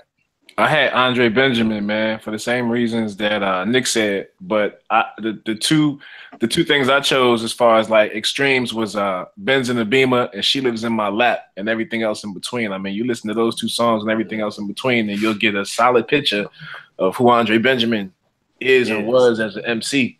Exactly. Dude, man, he do whatever you want, man. He can sit for 2 more years. I'm cool. I'm gonna keep listening to what I'm banging. Yeah.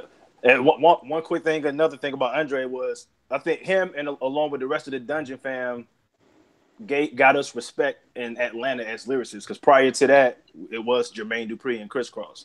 So I thank him for that. No doubt. Yeah. Who you got at number 16? I got Ghostface Killer. Okay. And with me, again, I'm big on albums. And when you can have Iron Man, Supreme Clientele, and Fish Scale Player, woof. I mean, you got some major heat right there, man. And then you look at his performance on Forever was real dope. I mean, he's an entertaining MC. He got his own slang, him and Ray. You know what I'm saying? He's fun to listen to, man. You know what I'm saying? He's just an overall dope MC, man. But his output of work, it can't be denied. So I'm gonna say that he has the best solo career out of Wu-Tang, even though Cuban Links might be the best solo album. Well, I guess you can debate that. Ghost was the most consistent MC out of Wu-Tang. It's not even close to me when we're talking about. I mean, Ray caught on again after that Cuban Links too, but Ghost never really stopped. You know what I'm saying? So I'm gonna say he's the #1 MC out of Wu for that reason, even though Method Man was like Ralph Tresvant. You feel me? So I get it. You know wow, I like that though. But BBD had a better career than Ralph Tresvant. I think that analogy called the boy Ralph Tresvant. I'm bleeding in my chest. Bleeding That's in what my happened, man. chest. Ghostface, man, #16, dog. God Dope damn. analogy, man, because everybody thought Ralph was gonna bring the noise, and that nigga ain't do shit, man. Exactly. Hey, Wow. hey, well, hold up. You can't talk bad about Ralph Tresvant. That nigga's a real friend, man. If you saw that motherfucking, he could have took that record deal and been like, fuck right. y'all niggas, stay in the You're a project. real G. You're a real Y'all G. niggas in Roxbury, nigga. Fuck He was doing his karate on the mattress. I got you. You know, he a real dude, but I thought Ralph was good. I think everybody from our generation thought Ralph was gonna be the next Michael Jackson because they was like our Jackson 5. You know, ain't nobody expect nothing from BBD the way ain't really nobody expect nothing from Ray and Ghost. You know what I mean? So I definitely dig that New Edition analogy. So I feel you. All right, let's breeze through these last ones. I got #15. I got my man Redman, 8 albums. People gonna beat me in the head with this. I got him with one classic. I know everybody else loves Muddy Waters and everything. I only got him with one, with What the Album. I didn't smoke during the Dare Dark Side phase, so I missed that whole album. Wow. My favorite quote from Red is, of course, from Headbangers. That whole cerebral palsy line just had me. I don't even know palsy do that. I don't even know, but it was just like, yo, when he said that, it was right up there with Buster with the Dungeon Dragon joint. Catching me with that because I don't think nobody saw that coming the first time we was all listening to Headbangers. Yeah.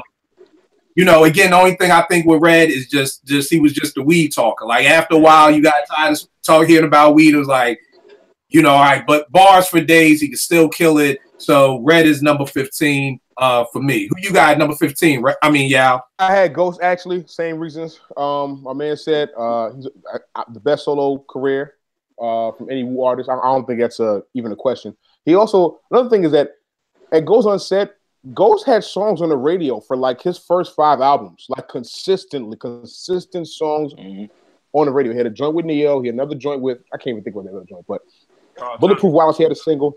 Carl Thomas. I joined Carl Thomas. He had the joint with Jadakiss, Run, which was on the radio up here for a while. I don't want to. I mean, we can breeze over this one because we go to the next one because my man already spoke about Ghost. But I'm going Ghost at #16 for me. All right, #15. Which you got at #15, Vag? I got a Slick Rick.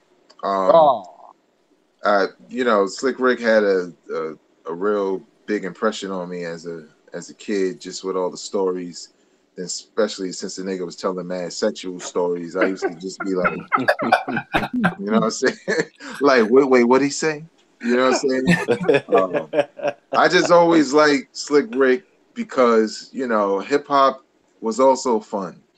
And sometimes I miss that because, you know, niggas got better with lyrics and, you know, it kind of became that. But people forget that hip hop was about fun and telling stories. But again, Slick Rick's stories wasn't always just fun. They sound fun the way he delivered them. But The Moment I Feared is not a fun story. Fun at all, yeah. You know what I'm saying? Not at all. But you know, I always enjoyed his knack for telling stories, and I feel like he pioneered that, you know, for being able to convey that in a way with, you know, sound effects and stuff, which kind of laid the groundwork for what Big wound up doing. He took what Slick Rick did and he extended it for a different time, for a different generation, my generation, y'all generation. So yeah, I always held Slick Rick in high esteem because of that one album, to be honest. And when he was on Mos Def album, his verse was kind of tough. Yeah, his verse was kind of tough with the Iraq joint. Yeah, the little story about Iraq and the kid. I was like, Slick Rick. You know what I'm saying? So my country. Yeah, exactly. But you know, he told it in a Slick Rick way, but it was a conscious rhyme and it was a story. So, you know, yeah, Slick Rick, my number 15. All right. What about you, Nick? Big Daddy Kane, you know, God MC, Can probably out rap anybody, but he's that far down due to the album, the catalog. But like the skills can't be denied. It's Big Daddy Kane at 15. All right, no doubt. What about you, Jason? At 15, I got Chuck D. The only thing I want to add that y'all haven't already stated, Chuck D was kind of like Prodigy before Prodigy, and I say that when I say that is that he could say a line that wouldn't rhyme, but it would fit. And then a lot of times, early hip hop era, there was a lot of rock influence, especially on Def Jam. He would hit like if you listen to guitar players play, he may be off a little bit, but he would be on. That's the only thing I wanted to add. Chuck D at 15. All right, what about you, Rap? Oh man, MC Lyte, man. I think she carried the torch for female MCs, even though you had Latifah, who was, probably did a little bit more from a global standpoint, but without Lyte, there is no female MCs to do what they're doing now. So Lyte, man, I've always been a big fan of MC Lyte from day one.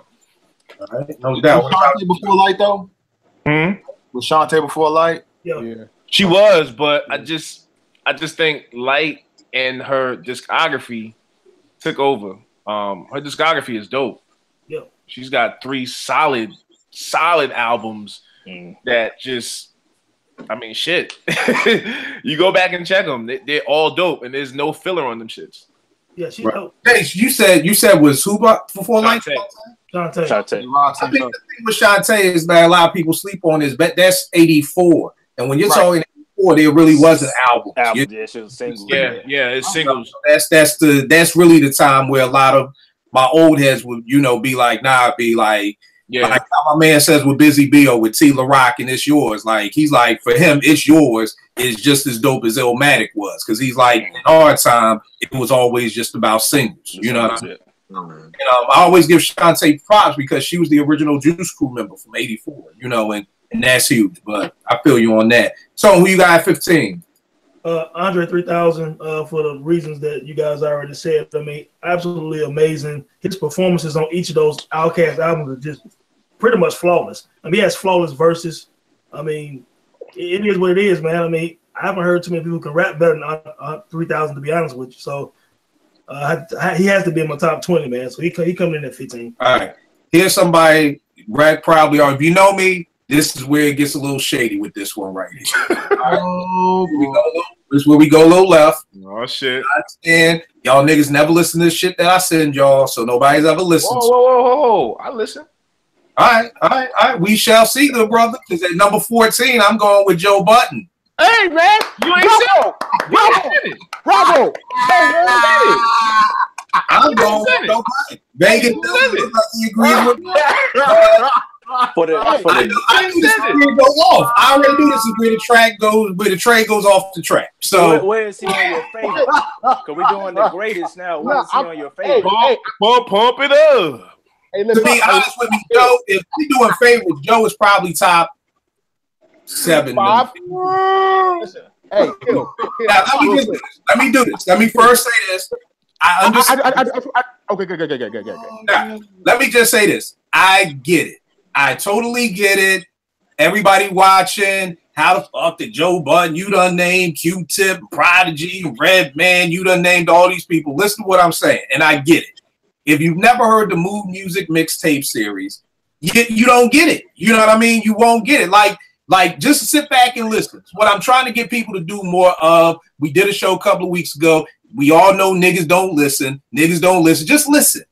Because the reason I didn't say nothing about Lupe, because guess what? I don't know Lupe's discography. So you know what I did? I just shut the fuck up and I just listened. I said, I'm just being dead ass serious. I didn't debate. I said, give me, where do I start? And let me hear these songs. Because I don't know. So before everybody goes off the deep end with the pump it up, nigga, I know, I was there. Joe Budden has had out 6 albums. He had out 4 mixtapes, the Move Music mixtape series, which is one of the dopest mixtape series that, that's been out, in my opinion. I think Joe covers a wide range of topics. Joe is one of my people who, when we talk about where's the adult contemporary hip hop, Joe Budden has been adult contemporary hip hop for the past 8 years. Mm-hmm. So whenever anybody my age bitches about there's nobody out there rapping about real life, You obviously don't listen to Joe Budden. He has this song called God, I just had it up too. My mind is off because it's one of my favorite quotes. He goes on about relationships for like 9 minutes over Sade tracks. Oh yeah, it's incredible, man. No ordinary. It's incredible.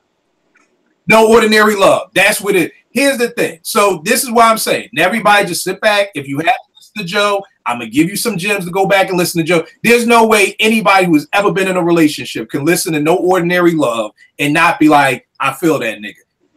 This nigga, one of the quotes, just know how I'm with you is how I am alone. I signed up for a girl, not a chaperone. I don't know who has ever been in a relationship who doesn't feel that way. Like, damn, I gotta call you every 5 minutes. Like, damn, like I feel like I'm dealing with my mom. Like, he talks about life. Don't get it twisted. He's an ill storyteller. 3 sides to a story, 8-minute story that is on some interwoven crazy shit. Life. He talks about life. One of my favorite songs is Only Human. I just told T the other day, I'm tired of being strong. Let me just be weak for a minute. Like, Joe is somebody who, with me at 43, I can quote Joe's rhymes to display how I'm feeling in life. And then he can don't get it twisted. He's still nasty. He got this joint called Blood on the Wall where he kills Prodigy, just totally assassinates him on all levels. But again, just like I did with Yao, if you're not up on Joe, do me this justice. I got a Best of Joe mixtape that puts some nice things in the perspective about Joe Budden. I'm not talking about the Love and Hip Hop Joe Budden. I'm not talking about the Pump It Up Joe Budden. There's a Joe Budden that's in the middle.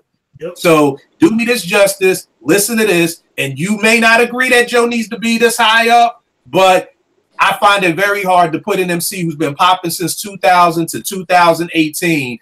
And he can still his last album, Rage Against the Machine, with what's my man who does the MP tricks? What's his name? Arab music.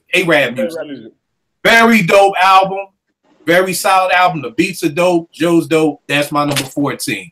Yeah, who you got? My number 14 is Joe Budden. Hold tight. What you gonna say, Tom?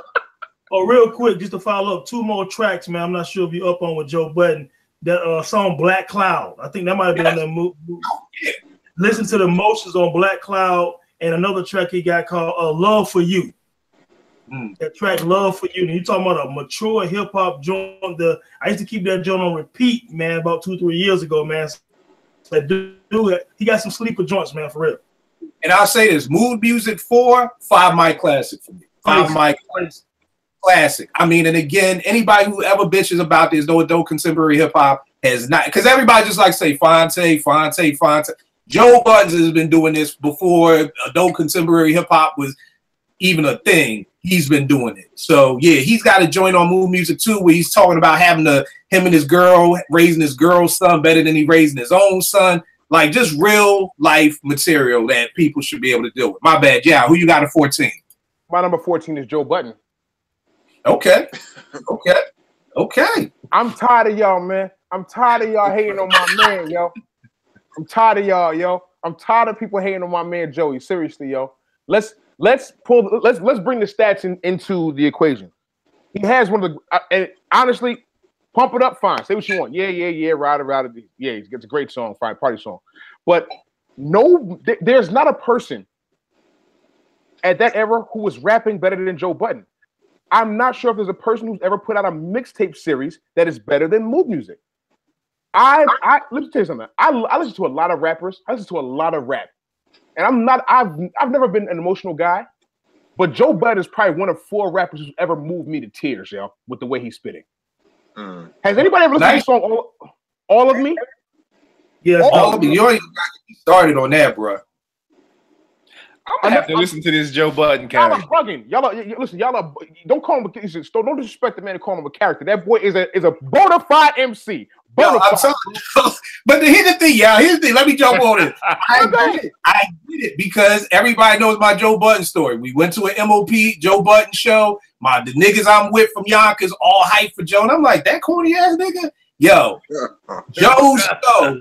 I always tell it, it's the first time in life I ever felt left out of hip hop. My people left the show hoarse. I've never been to a hip hop show in the past 10 years where somebody's left hoarse, and I'm just sitting in the corner like this, like I don't know none of this shit. I came home at 4 in the morning and downloaded everything and was like, Joe is a beast. I don't know why people don't like him. I don't know what I've heard New York. Here's what it is. Here's the thing about Joe.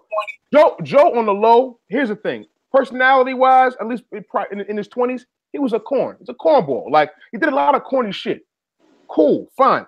Kobe does a lot of corny shit. When Kobe get on that court, though, he's an animal. I'm not trying to compare the two as far as saying that Joe Budden is Kobe of rap, but Joe Budden, when he literally has range to make every single type of song you could think of. Look at Wreck face, rolling his eyes. Unbelievable. Yo, I'm listening, man. Unbelievable. I'm intrigued. I'm listening. Listen. I wouldn't even start you off with Mood Music 1. Go right to 2. Let's not even waste any time. Let's not waste any time. Go right to 2. Go right to 3. Go right to 4. I think 4 is a 4.5. The Mood Music 4 is a 4.5 mic album. All right. Listen, dog. That's my homework for the week. Listen, stories. Three sides to a story. Go listen to that. I think I've heard that before. Okay, fine. Songs about girls. Plenty. He's got it. His life is about being with women. He puts his life out there in the public on social media and also rhymes about it. So there's nothing to hide. He really is an MC who gives you his full self with no qualms, no trepidation about it. He's gonna give you who he is. Cool. Them Mood Music, that series, Wreck. I know music, man, and I know you do too, dog. So you gotta take my advice on this guy. I'm not. Look, I thought Kill was gonna send the. Kill was supposed to send the link. I will send you my best to Joe tonight, B. I'm telling you, man. I was in here listening to that Ordinary Love shit before the show started. I'm telling you, only human. Joe Budden will give you an introspective record about his life, about girls. He'll also deliver a 60-bar rhyme with just flows and punchlines in there. Let's keep it. I don't want to hold him up. I'm gonna listen to it. I will say this. The dude got a song called "Who Killed Hip Hop." That's 15 minutes. 15 minutes. Go listen. End of discussion. Go ahead. Have at it. I'm gonna listen to it. Who you got at 14, Vag? For the record, yeah, I like Joe Budden, Mood Music, all of that. He belongs in there. He's not in my top 20 because I fucked up. I was doing favorites. So. I feel you. And I'm with Yao. He is a cornball at times. Like he's a cornball, so I do. Yeah.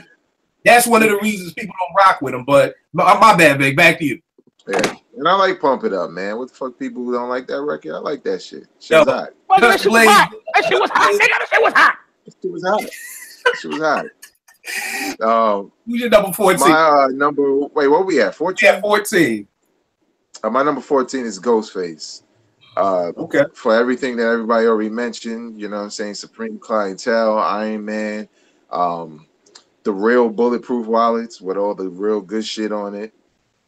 Fish Scale. Mm-hmm. I even like the R&B joint because I just love the fact that only Ghost could pull some shit like that off.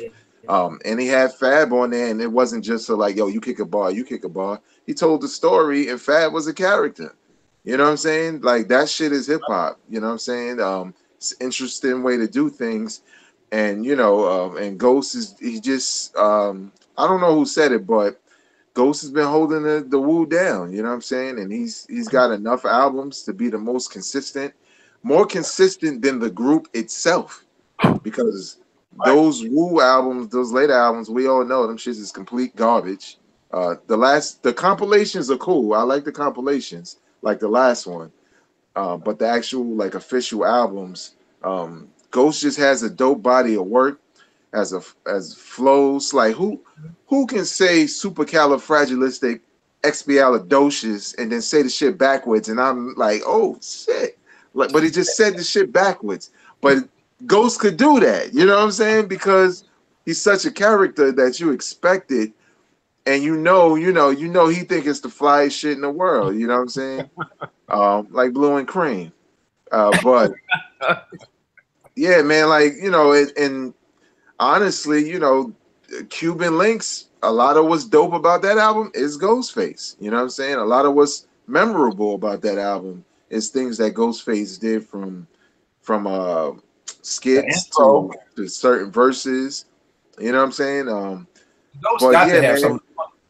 stories too. Ghost's stories just be hilarious, man. Yeah, like now I ain't gonna front. I always talk shit about him, even though I enjoy him, because sometimes they don't make sense. Because Ghost would just come up and just say, "Yo, Shonda's house, we was there," and I'm like, "Nigga, what are you talking about? You saying Shonda's house on the kitchen table and it's made of glass? What the fuck are you talking about?" But I love it. That's the thing, man, because Ghost makes the shit sound like, even if he's not putting the story together in a way that maybe the layman can't comprehend, it sounds interesting. You know what I'm saying? When he spits it, and a lot of his verses are like that.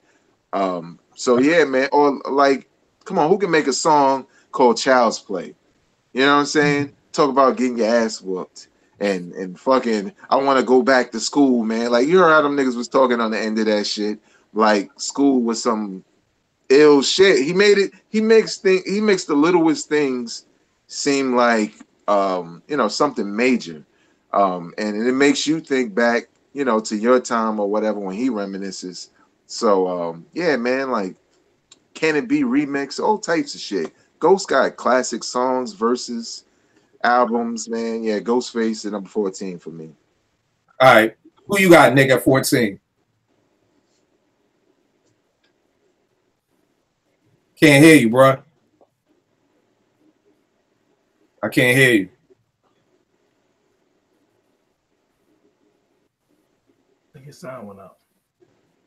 Yeah. All right, we get back in Nick. Jay, so you got Redman.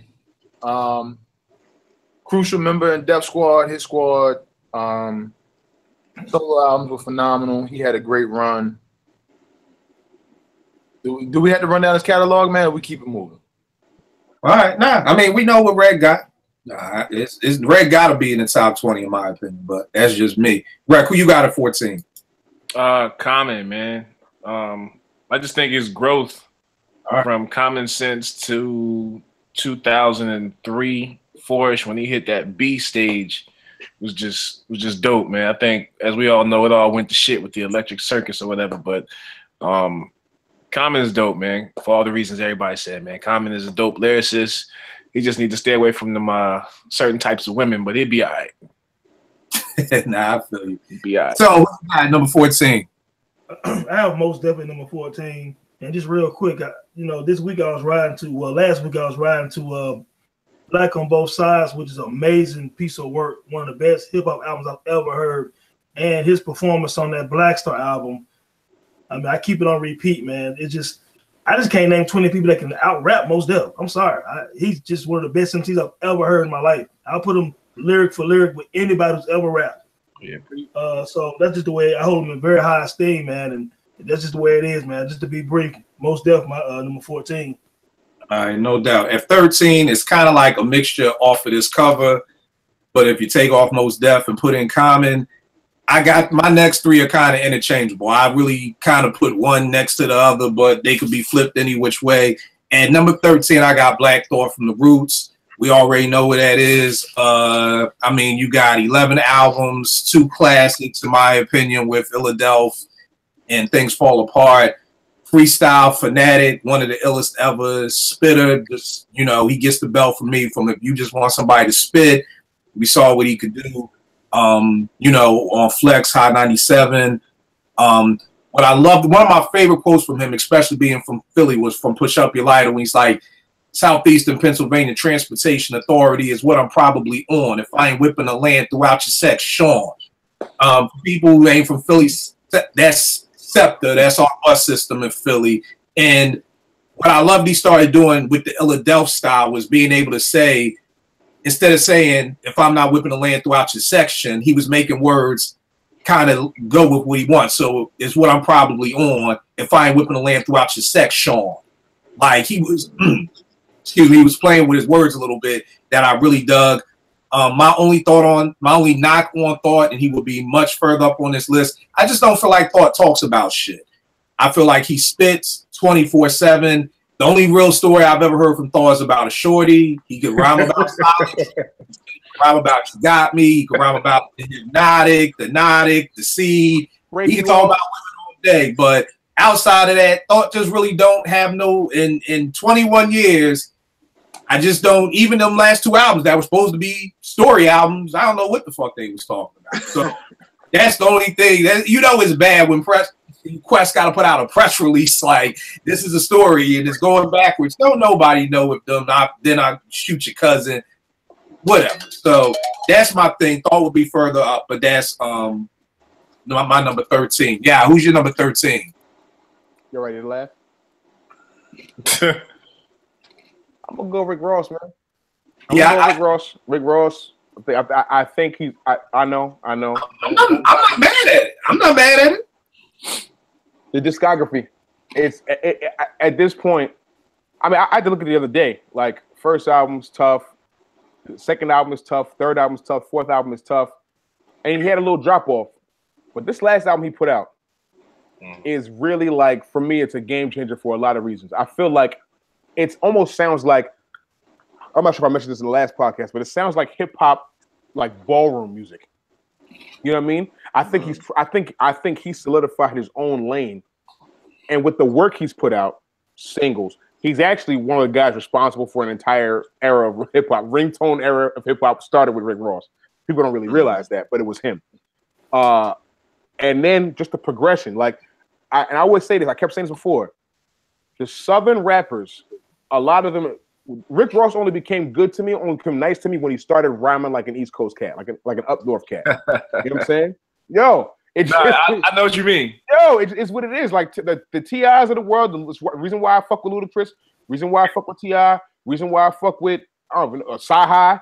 You know what I'm saying? These guys are from Nick Grant. These guys are from down south, but they have an affection for wanting to be recognized by New York and wanting to be respected by New York MCs and Philly MCs and Boston MCs, because that's the general area where you got to come with, you got to show and prove, and those guys, especially Rick Ross, like I keep saying, that Triller album, he really stepped it up his rhyme game, and then he found his niche and found how he was going to flow and he found his cadence, and it became confident, and he delivered album after album after album. Doesn't have a classic, but the consistency, and he's also probably the best rapper from Florida ever. I mean, you know what I mean? And that's something you can say. That means a lot. He's responsible for an entire, like, the whole city of Miami. I know they have Luke. I know they have Trick Daddy, but Rick Ross is the biggest artist ever from. Well, I won't say that. Luke is the biggest artist, but Rick Ross is the best rapper ever from Miami. As far as hip hop, as far as lyrics, yeah. Not to mention, this dude has one of the best ears for beats. Yes, no question about it. He does, hands down. Yeah, Deep in the Rap was crazy. Yeah. I'm not mad at Ross at all. Vay, who you got? I got Eminem. Okay. I think a lot of what people like, people who can't really get into his music. I think what they get confused when they hear fans of Eminem, or they hear like your favorite rapper saying Eminem's dope, and they can't really figure out why. It's not the content, it's the technique. It's the same thing I learned, listening to y'all guys when it came to Dilla, where, I couldn't really hear it in a lot of the beats. Some beats were dope, but then when I learned about the techniques, and then I could hear the techniques and what Dilla was doing, then I was like, oh shit, yeah, I see why cats say he's nice. That's the same thing with Eminem can rhyme bars anywhere within bars, and the shit sounds like it's impossible. You know what I'm saying? There's a reason why Royce always says shit like, I'm trying to catch Eminem, because this nigga can do that off the top of his head. And he's done it in film. We all seen 8 Mile. That shit was not pre-recorded. This man said, fucking battle me, and I'm going to respond like it's a real battle. And them shits is nice. And when you think about a lot of his records, even some of the records that aren't set to, I guess be, some lyrical skill fest or whatever. Pay attention to his rhyming scheme. He has flows for days. He changes flows within lyrics, and I think it's dope because I thought about it when I first heard Eminem rhyming like that. That he always pays homage to Pharoah Monch, because he said he patterned his style after Pharoah Monch. I hear Kendrick's flow reminds me sometimes of Eminem's. The way he can change up his flows and his voice, and just there's really no set pattern to the way Eminem rhymes, and I think that's why a lot of your favorite MCs will say Eminem is dope. The Dead Wrong remix with Big, I wasn't expecting nothing there. I was kind of like, I don't know about that. You know what I'm saying? Killed that shit. You know what I'm saying? The Renegade, we all know how that went. I wasn't expecting nothing there. Then I heard it and I was just like, God damn, Eminem killed that shit. So Eminem is just one of those dudes, man, where you gotta respect the technique. It's not about kill my mom, my baby moms, and rape and all of that shit. That's just the content for, because I always look at rap as entertainment anyway. I never looked at any of this shit as serious, except for MOP. I believe them niggas. Like when they say Annie up, I'm like, yo, nigga, tuck your chain in, fam. Like MOP in the building, nigga. But like with Eminem, that's the thing about him that's so dope. It's just that he's so polarizing because no fault of his, he's white. And white America is going to hop on him and place him up there. And if you watch any interview of Eminem on any platform that's targeted to white people, he will shit on them the entire interview just because he know what they're doing. And a lot of people crucify him for being white and being successful when he does everything in his power to show that he's just a hip-hop fan and he respects the culture, from T-shirts to saying who he loves, to signing niggas like Westside Gunn and Conway, and Joe Budden. So, and dissing that nigga. He just dissed him too. Oh well, yeah, I heard that. That was I don't know about that. I don't know. I haven't heard it. I just heard about it. Yeah, it was. All right, you got it. At number 12. Who? Jay, so you got number 12. Oh, me. I'm sorry. I got Raekwon at number 12. Okay. The only joint that I didn't really rock with that he released solo joint wise was the Lex Diamond story.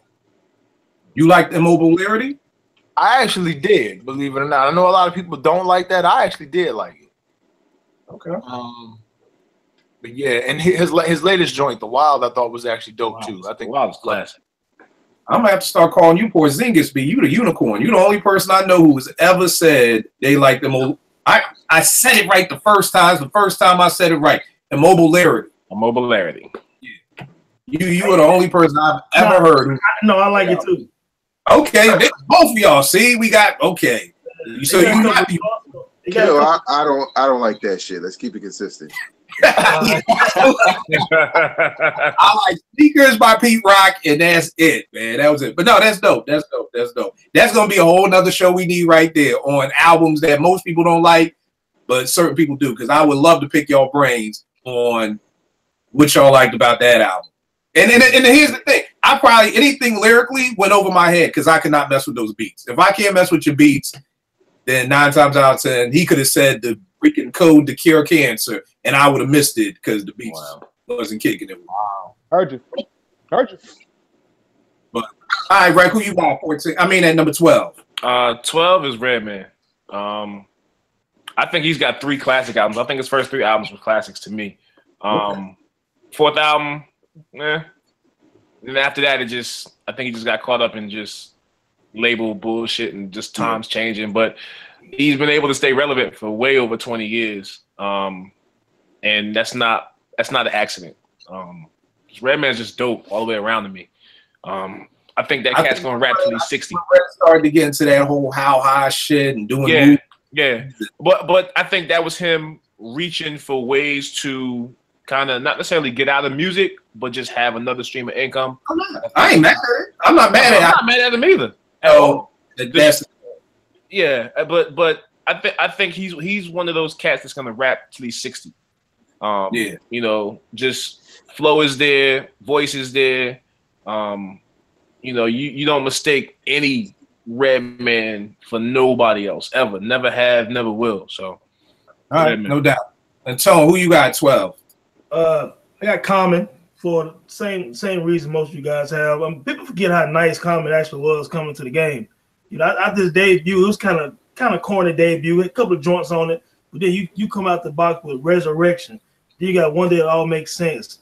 You got Like Water for Chocolate. You got B. You got Finding Forever. I even looked down here. Even that Dreamer and Believer had a couple of joints on it. Nobody Smiling had a couple of joints on it. And that Black America Again, Don't Sleep, man. That had some tracks on that joint, man. So, I mean, Common's one of the greatest MCs all the time. Don't get it twisted. You don't let this TV shit fool you. You can rap with anybody. And he can balance. You know what I'm saying? And to take down Ice Cube like that was monumental, dog. I mean, he got them cats nice with that bitch in you. And that's why Ice Cube was still West Side Connection. That was large. You know what I'm saying? But yeah, man, Common one of the best MCs all time, man. Can't have a top 20 without him. He might beat you in a dance battle too. The nigga can pop lock his ass off. He can do everything, man. Nigga MC. You know what I'm saying? But yeah, but he can't seal the deal with a chick who. I don't understand that. We just talking about the mic right now. Hold on, you got Angela Live right now. And he with Angela Live right now. The girl to be on CNN. He with Angela Live now. Yes. That's a whole nother thing. Me and women with Common is, and I don't even mean Common, is just my beef with some women out there, because I swear to God, once he started acting, then he became a sex symbol. And I'm like, that nigga look the same goddamn way for the past 20 years. And y'all ain't said nothing about that nigga look the same way on Resurrection that he look right now, and he wasn't a sex, but neither here nor there. Exposure, bro. Exposure. It's not exposure, because I'm talking about women who knew Common then, but he wasn't a sex symbol then. So I'm not talking about somebody like who's he? You know who he was, but he wasn't a sex symbol then. Something about that big screen, something about going to the movies and getting some popcorn that does it. My last two. Popcorn at the movies? What happened? You still buy popcorn at the movies? Oh man, I gotta lease my car as an Uber driver just to make it to the movies nowadays. You take Nay and two of our friends to the movies, get some ices and some slushy, call it $130. You got the mortgage payment.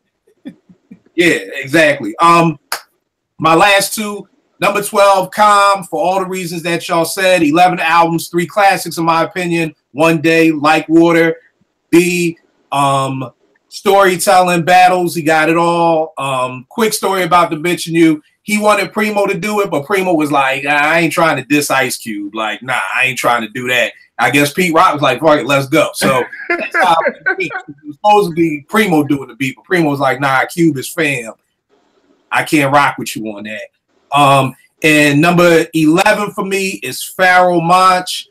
4 albums. 2 of them are 4.5s for me. 3 organized albums. I call him the Sade of hip hop. He's only put out 4 albums in over 15 years of being a solo artist. Incredible MC. Like Vague said, M said, give props to Pharoah. One of my favorite lines from Pharoah, this was so slick, I didn't catch it the first couple of times. It's on this song called Damage off of PTSD. He says, then I will ring your bell like Avon, displaying some of my various tattoos. Trayvon. The Oscar award-winning Aiyana Jones. Hey, Sean. And I didn't even get it at first, but then when you listen back to it, you know, of course, it's the Trayvon Martin incident. It's the Oscar award-winning, talking about Oscar Grant, Aiyana Jones, the 7-year-old that was killed by the police in Detroit, and then the whole little Hey, Sean, talking about Sean Bell in New York. Yep. And that's what I'm talking about, where, like, I've heard that song over and over and over again, and then just one day it just clicked, like, wow. Like, so in Pharoah, I feel like he does that with his eyes closed. You know, the Straight Bullet, everything that Pharoah's been doing is an incredible MC. Yeah, who was your last two? I know I done held y'all ransom, kidnapped. All good. All good. My last two. So I actually have Common for all the mentions, all you guys reasons you guys mentioned. Like Water for Chocolate is one of my favorite albums. Only album I've purchased 4 times because I lost it. I lost a CD mad times. Letting people hold it. Whatever. Lost a couple times. Bought it 4 times. Common's in that mix. Common's got 3 classics and a bunch of really, really, really, really good albums. So I'm going with Common. Number 12. So that was 11. Number 12 is actually Game.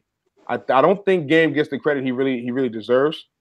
Game, I know he name drops, but Game can really rhyme, yo. He can really rhyme.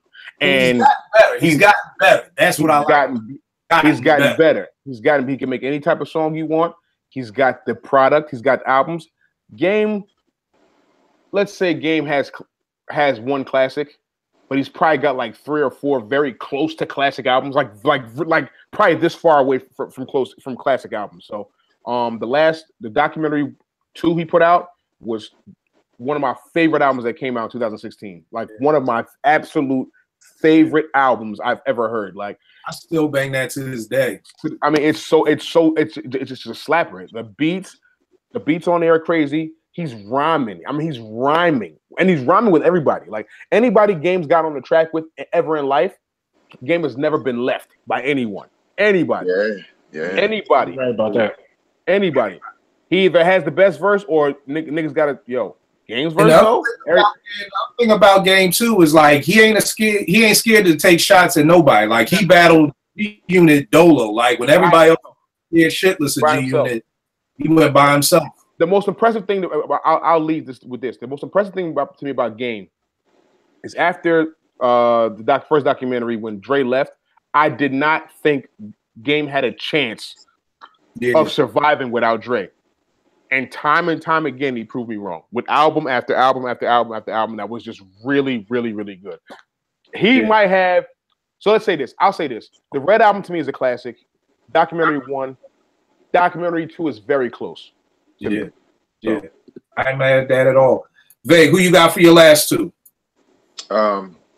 For number 12, I got LL Cool J. Longevity, hits out the ass. He could do songs for the ladies, as we know, but he can also he could jump on a posse cut with some of the most hardcore rappers and hang with them. He kind of held his own against the battle with Cannabis, which I really didn't expect. Of course, second round knockout was a beast, and I was expecting LL to come with some corny shit, but I was just like, nah, LL, this is actually good. But yeah, man, you talk about longevity in the game, man. LL, like we on this podcast, we talk about all kinds of eras, and LL had hits out in all of them. You know what I'm saying? 80s, 90s, early 2000s. LL was right there. One of the only rappers where I think like his first 10 albums were all platinum, dating back to the early 80s. Like the dude was just, he could do everything. You know what I'm saying? So LL was my number 12. My number 11 is Redman. When Redman came out, man, he was instantly my favorite rapper. Instantly. You know what I'm saying? The voice, the way he kind of approached the tracks, you know what I'm saying? Like he was just hardcore, and then when he started getting into the whole funk side of things, I was really feeling that on There's a Dark Side. Muddy Waters is a classic. I mean, if there's a peak for Redman, that is it.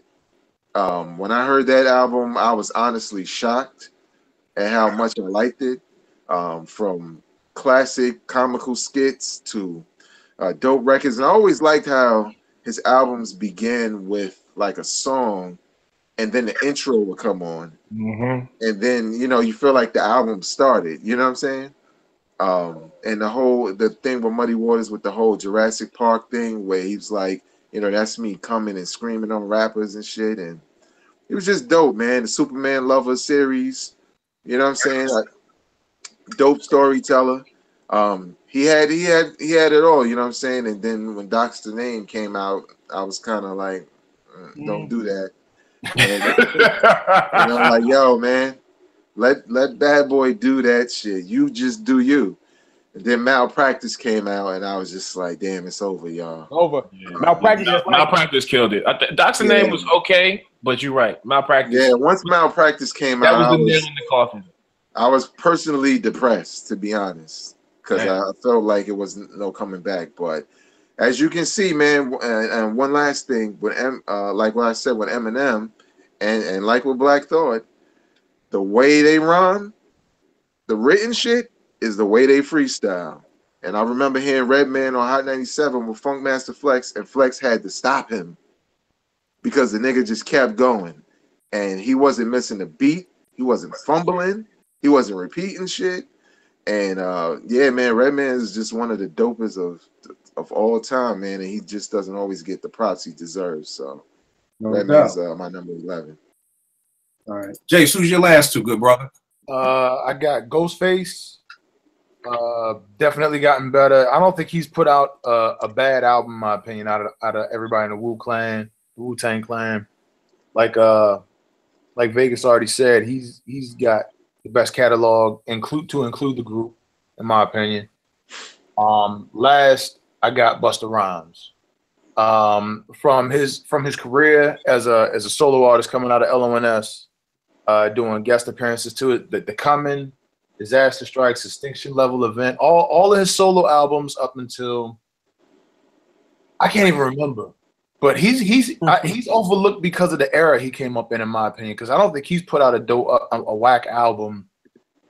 I can't tell you the name of a whack album, but I can tell you when I stopped paying attention to him, and that's just because of the competition that was surrounding him. He always had like this movie intro to his albums. It felt like you were watching the previews, this big ass bass line, people talking, and then you get straight to it, and it's knock from beginning to end. He gives you different type of flows, different type of pockets. He can do hyper, he can give you mellow, he can go fast, he can go slow. You get on there with somebody and he holds his own if he doesn't take it. Yeah, I got Busta Rhymes, man. All right, no doubt. Rec, who's your last two? Tupac. I was on Tupac from the beginning. I like Tupac when he was with Digital Underground, but I like Tupac, his first album. I like that Tupac. I wasn't big on the Death Row Tupac at all. I was very late to that party. But I mean, Pac, flow, lyrics, what he was saying, that caught me with the first album, and I was kind of upset when he changed up and went, to whatever he was doing. But it is what it is. And number 11 is Scarface, man. I've been a fan of Scarface since the Ghetto Boys, and I did not know that he was doing solo albums until one of my homeboys hit me up with the Mr. Scarface's background. And ever since then, I've been a fan of Scarface, man. You figure this cat's been in the game since what, 89, 90? Dude's been around for a long time, man, and just continues to hit you with solid albums, man. I think my favorite album on there is The Fix. It's a dope album. Yeah, very. All right. Dope album. But Scarface, man, a lot of cats don't give Scarface his due credit. You just got to go back and kind of, like you always say, do the knowledge. He's just one of those cats you really got to go back and listen to. All right, no doubt. So who's your last two? Last two, number 12 is Kool G Rap. Pretty much every person that came after G Rap in Queens took a piece of G Rap.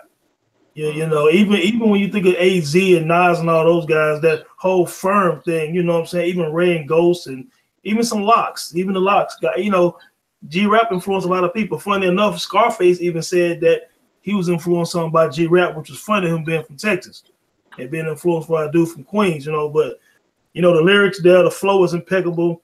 I mean, he G-Rap. I don't need to say much about it. He doing that pantheon of hip-hop with Kane and Rakim and KRS, G-Rap was right there with them. You know what I'm saying? And some people might think he rap better than some of those guys. You know what I'm saying? So, and he definitely was more lyrical than KRS. Road to Riches classic. I like Wanted Dead or Alive, Live and Let Live. And I still rock 456 right now. 456 was a dope album. That's my joint, man. 456 is crazy. So G-Rap number 12, man. Number 11 is Eminem.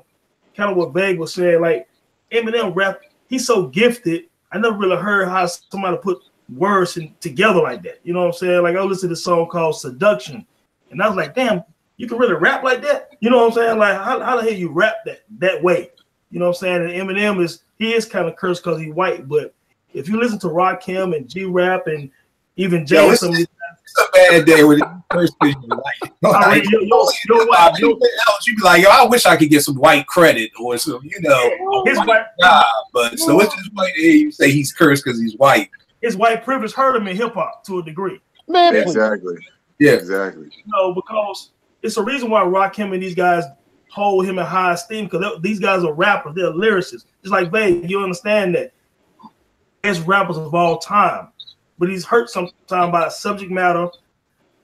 It's kind of hard to rock his albums. Like it's a lot of skippable joints because he got the MTV crowd bullshit in it. You know what I'm saying? But when dude is focused on really rhyming, all right, man. So I got to make number 11. Eminem. All right, no doubt. So we got our top 20 to 11. We'll be back with our top 10, and we're gonna put together this bracket, this bracketology, you know what I mean, and see how we rate these cats and what seatings they get and all that good stuff. I'm sure that'll make for a couple of arguments here and there. Yo, I'm sitting here flipping through this, man. I missed the source, man. Like this. You missed that type of source? Yeah, that's why I said I missed this source, not the source. I didn't say I missed the source. I missed this source. Like, yo, dog, look at these ads. Like, look at Chico DeBarge. What this nigga? This thing got on hey, somebody went to the store and got that. Like, yeah, on a flag? What the fuck is that? It's like a dragon or some shit. I remember that. It's like a dragon. Days when you had the dude who was doing the artwork in the back of it. Oh, I mean, he's like, yo, look at these ads. 666 Mafia, man. Like, yo, this is Chico has a double knit poncho. He's going man. Like, yo, I remember being at Morgan, just can't wait to get the source. We talking about you got Dane Grease, man. Look at these old movies, man. These are just some old stuff. But oh man, the old Lil Wayne joints, man. Oh, here go your man, the Seagull, the Truth. The Truth. Every time I step in the booth. Yo, these old Lil Wayne joints when they only had like 1 tattoo, man. Just one go good. All right, give them all the good stuff. So tell them about Enter the Dome, where they can get at you, man. Real quick, it's Enter the Dome, DADOME.com. Check it out. Some new joints on there right now. A joint on Arthur Ashe I just posted the other day. Arthur Ashe, Red Fox joined, the Marcus Garvey joined, the Rakim joined. Those are the new ones for 2018. But of course, the message board and other blogs, just a lot of good material. I'm hoping guys like, man. So you guys check that out, man. All right, no doubt, Rec. Give them all your stuff, good brother. Oh man, Instagram is Worldwide Rec1. Twitter is @DJRec1. SoundCloud is /JRec1 for all the mixes and stuff. All right, no doubt. Jace, give them everything. JTyler0801 on IG, @JERIKTYLER on Twitter. I'm slow right now. Been busy. Brother Vay, give them all your stuff. You can follow me on Twitter and Instagram @VegasWorldINC, and you can check out my podcast, Hip Hop Now Podcast, which focuses on hip hop news at SoundCloud.com/Hip Hop Now Podcast. All right, and yeah. You know what it is. Yeah, Music, YAW Music. That's on Twitter. That's on Instagram. Those are the two. Snapchat too. Yeah, Music as well. I'm kind of getting dope with the Snapchat and over, so you know what I'm saying. So, yeah, got music coming out. Hey, Rack, shoot that email, bruh. Okay, keep playing. And I'm have a full review of my Houston trip next week. Okay, guys? No, I'm joking. Absolutely not. Absolutely not. Oh shit. You already know what it is with me, Kill889 on Twitter and it's IG, and We'll Make Beats for Food. I definitely appreciate y'all. I'm interested in who's in the top 10 now. So, I can't wait for the next show. All right, y'all. Good looking, man. Yo, be good.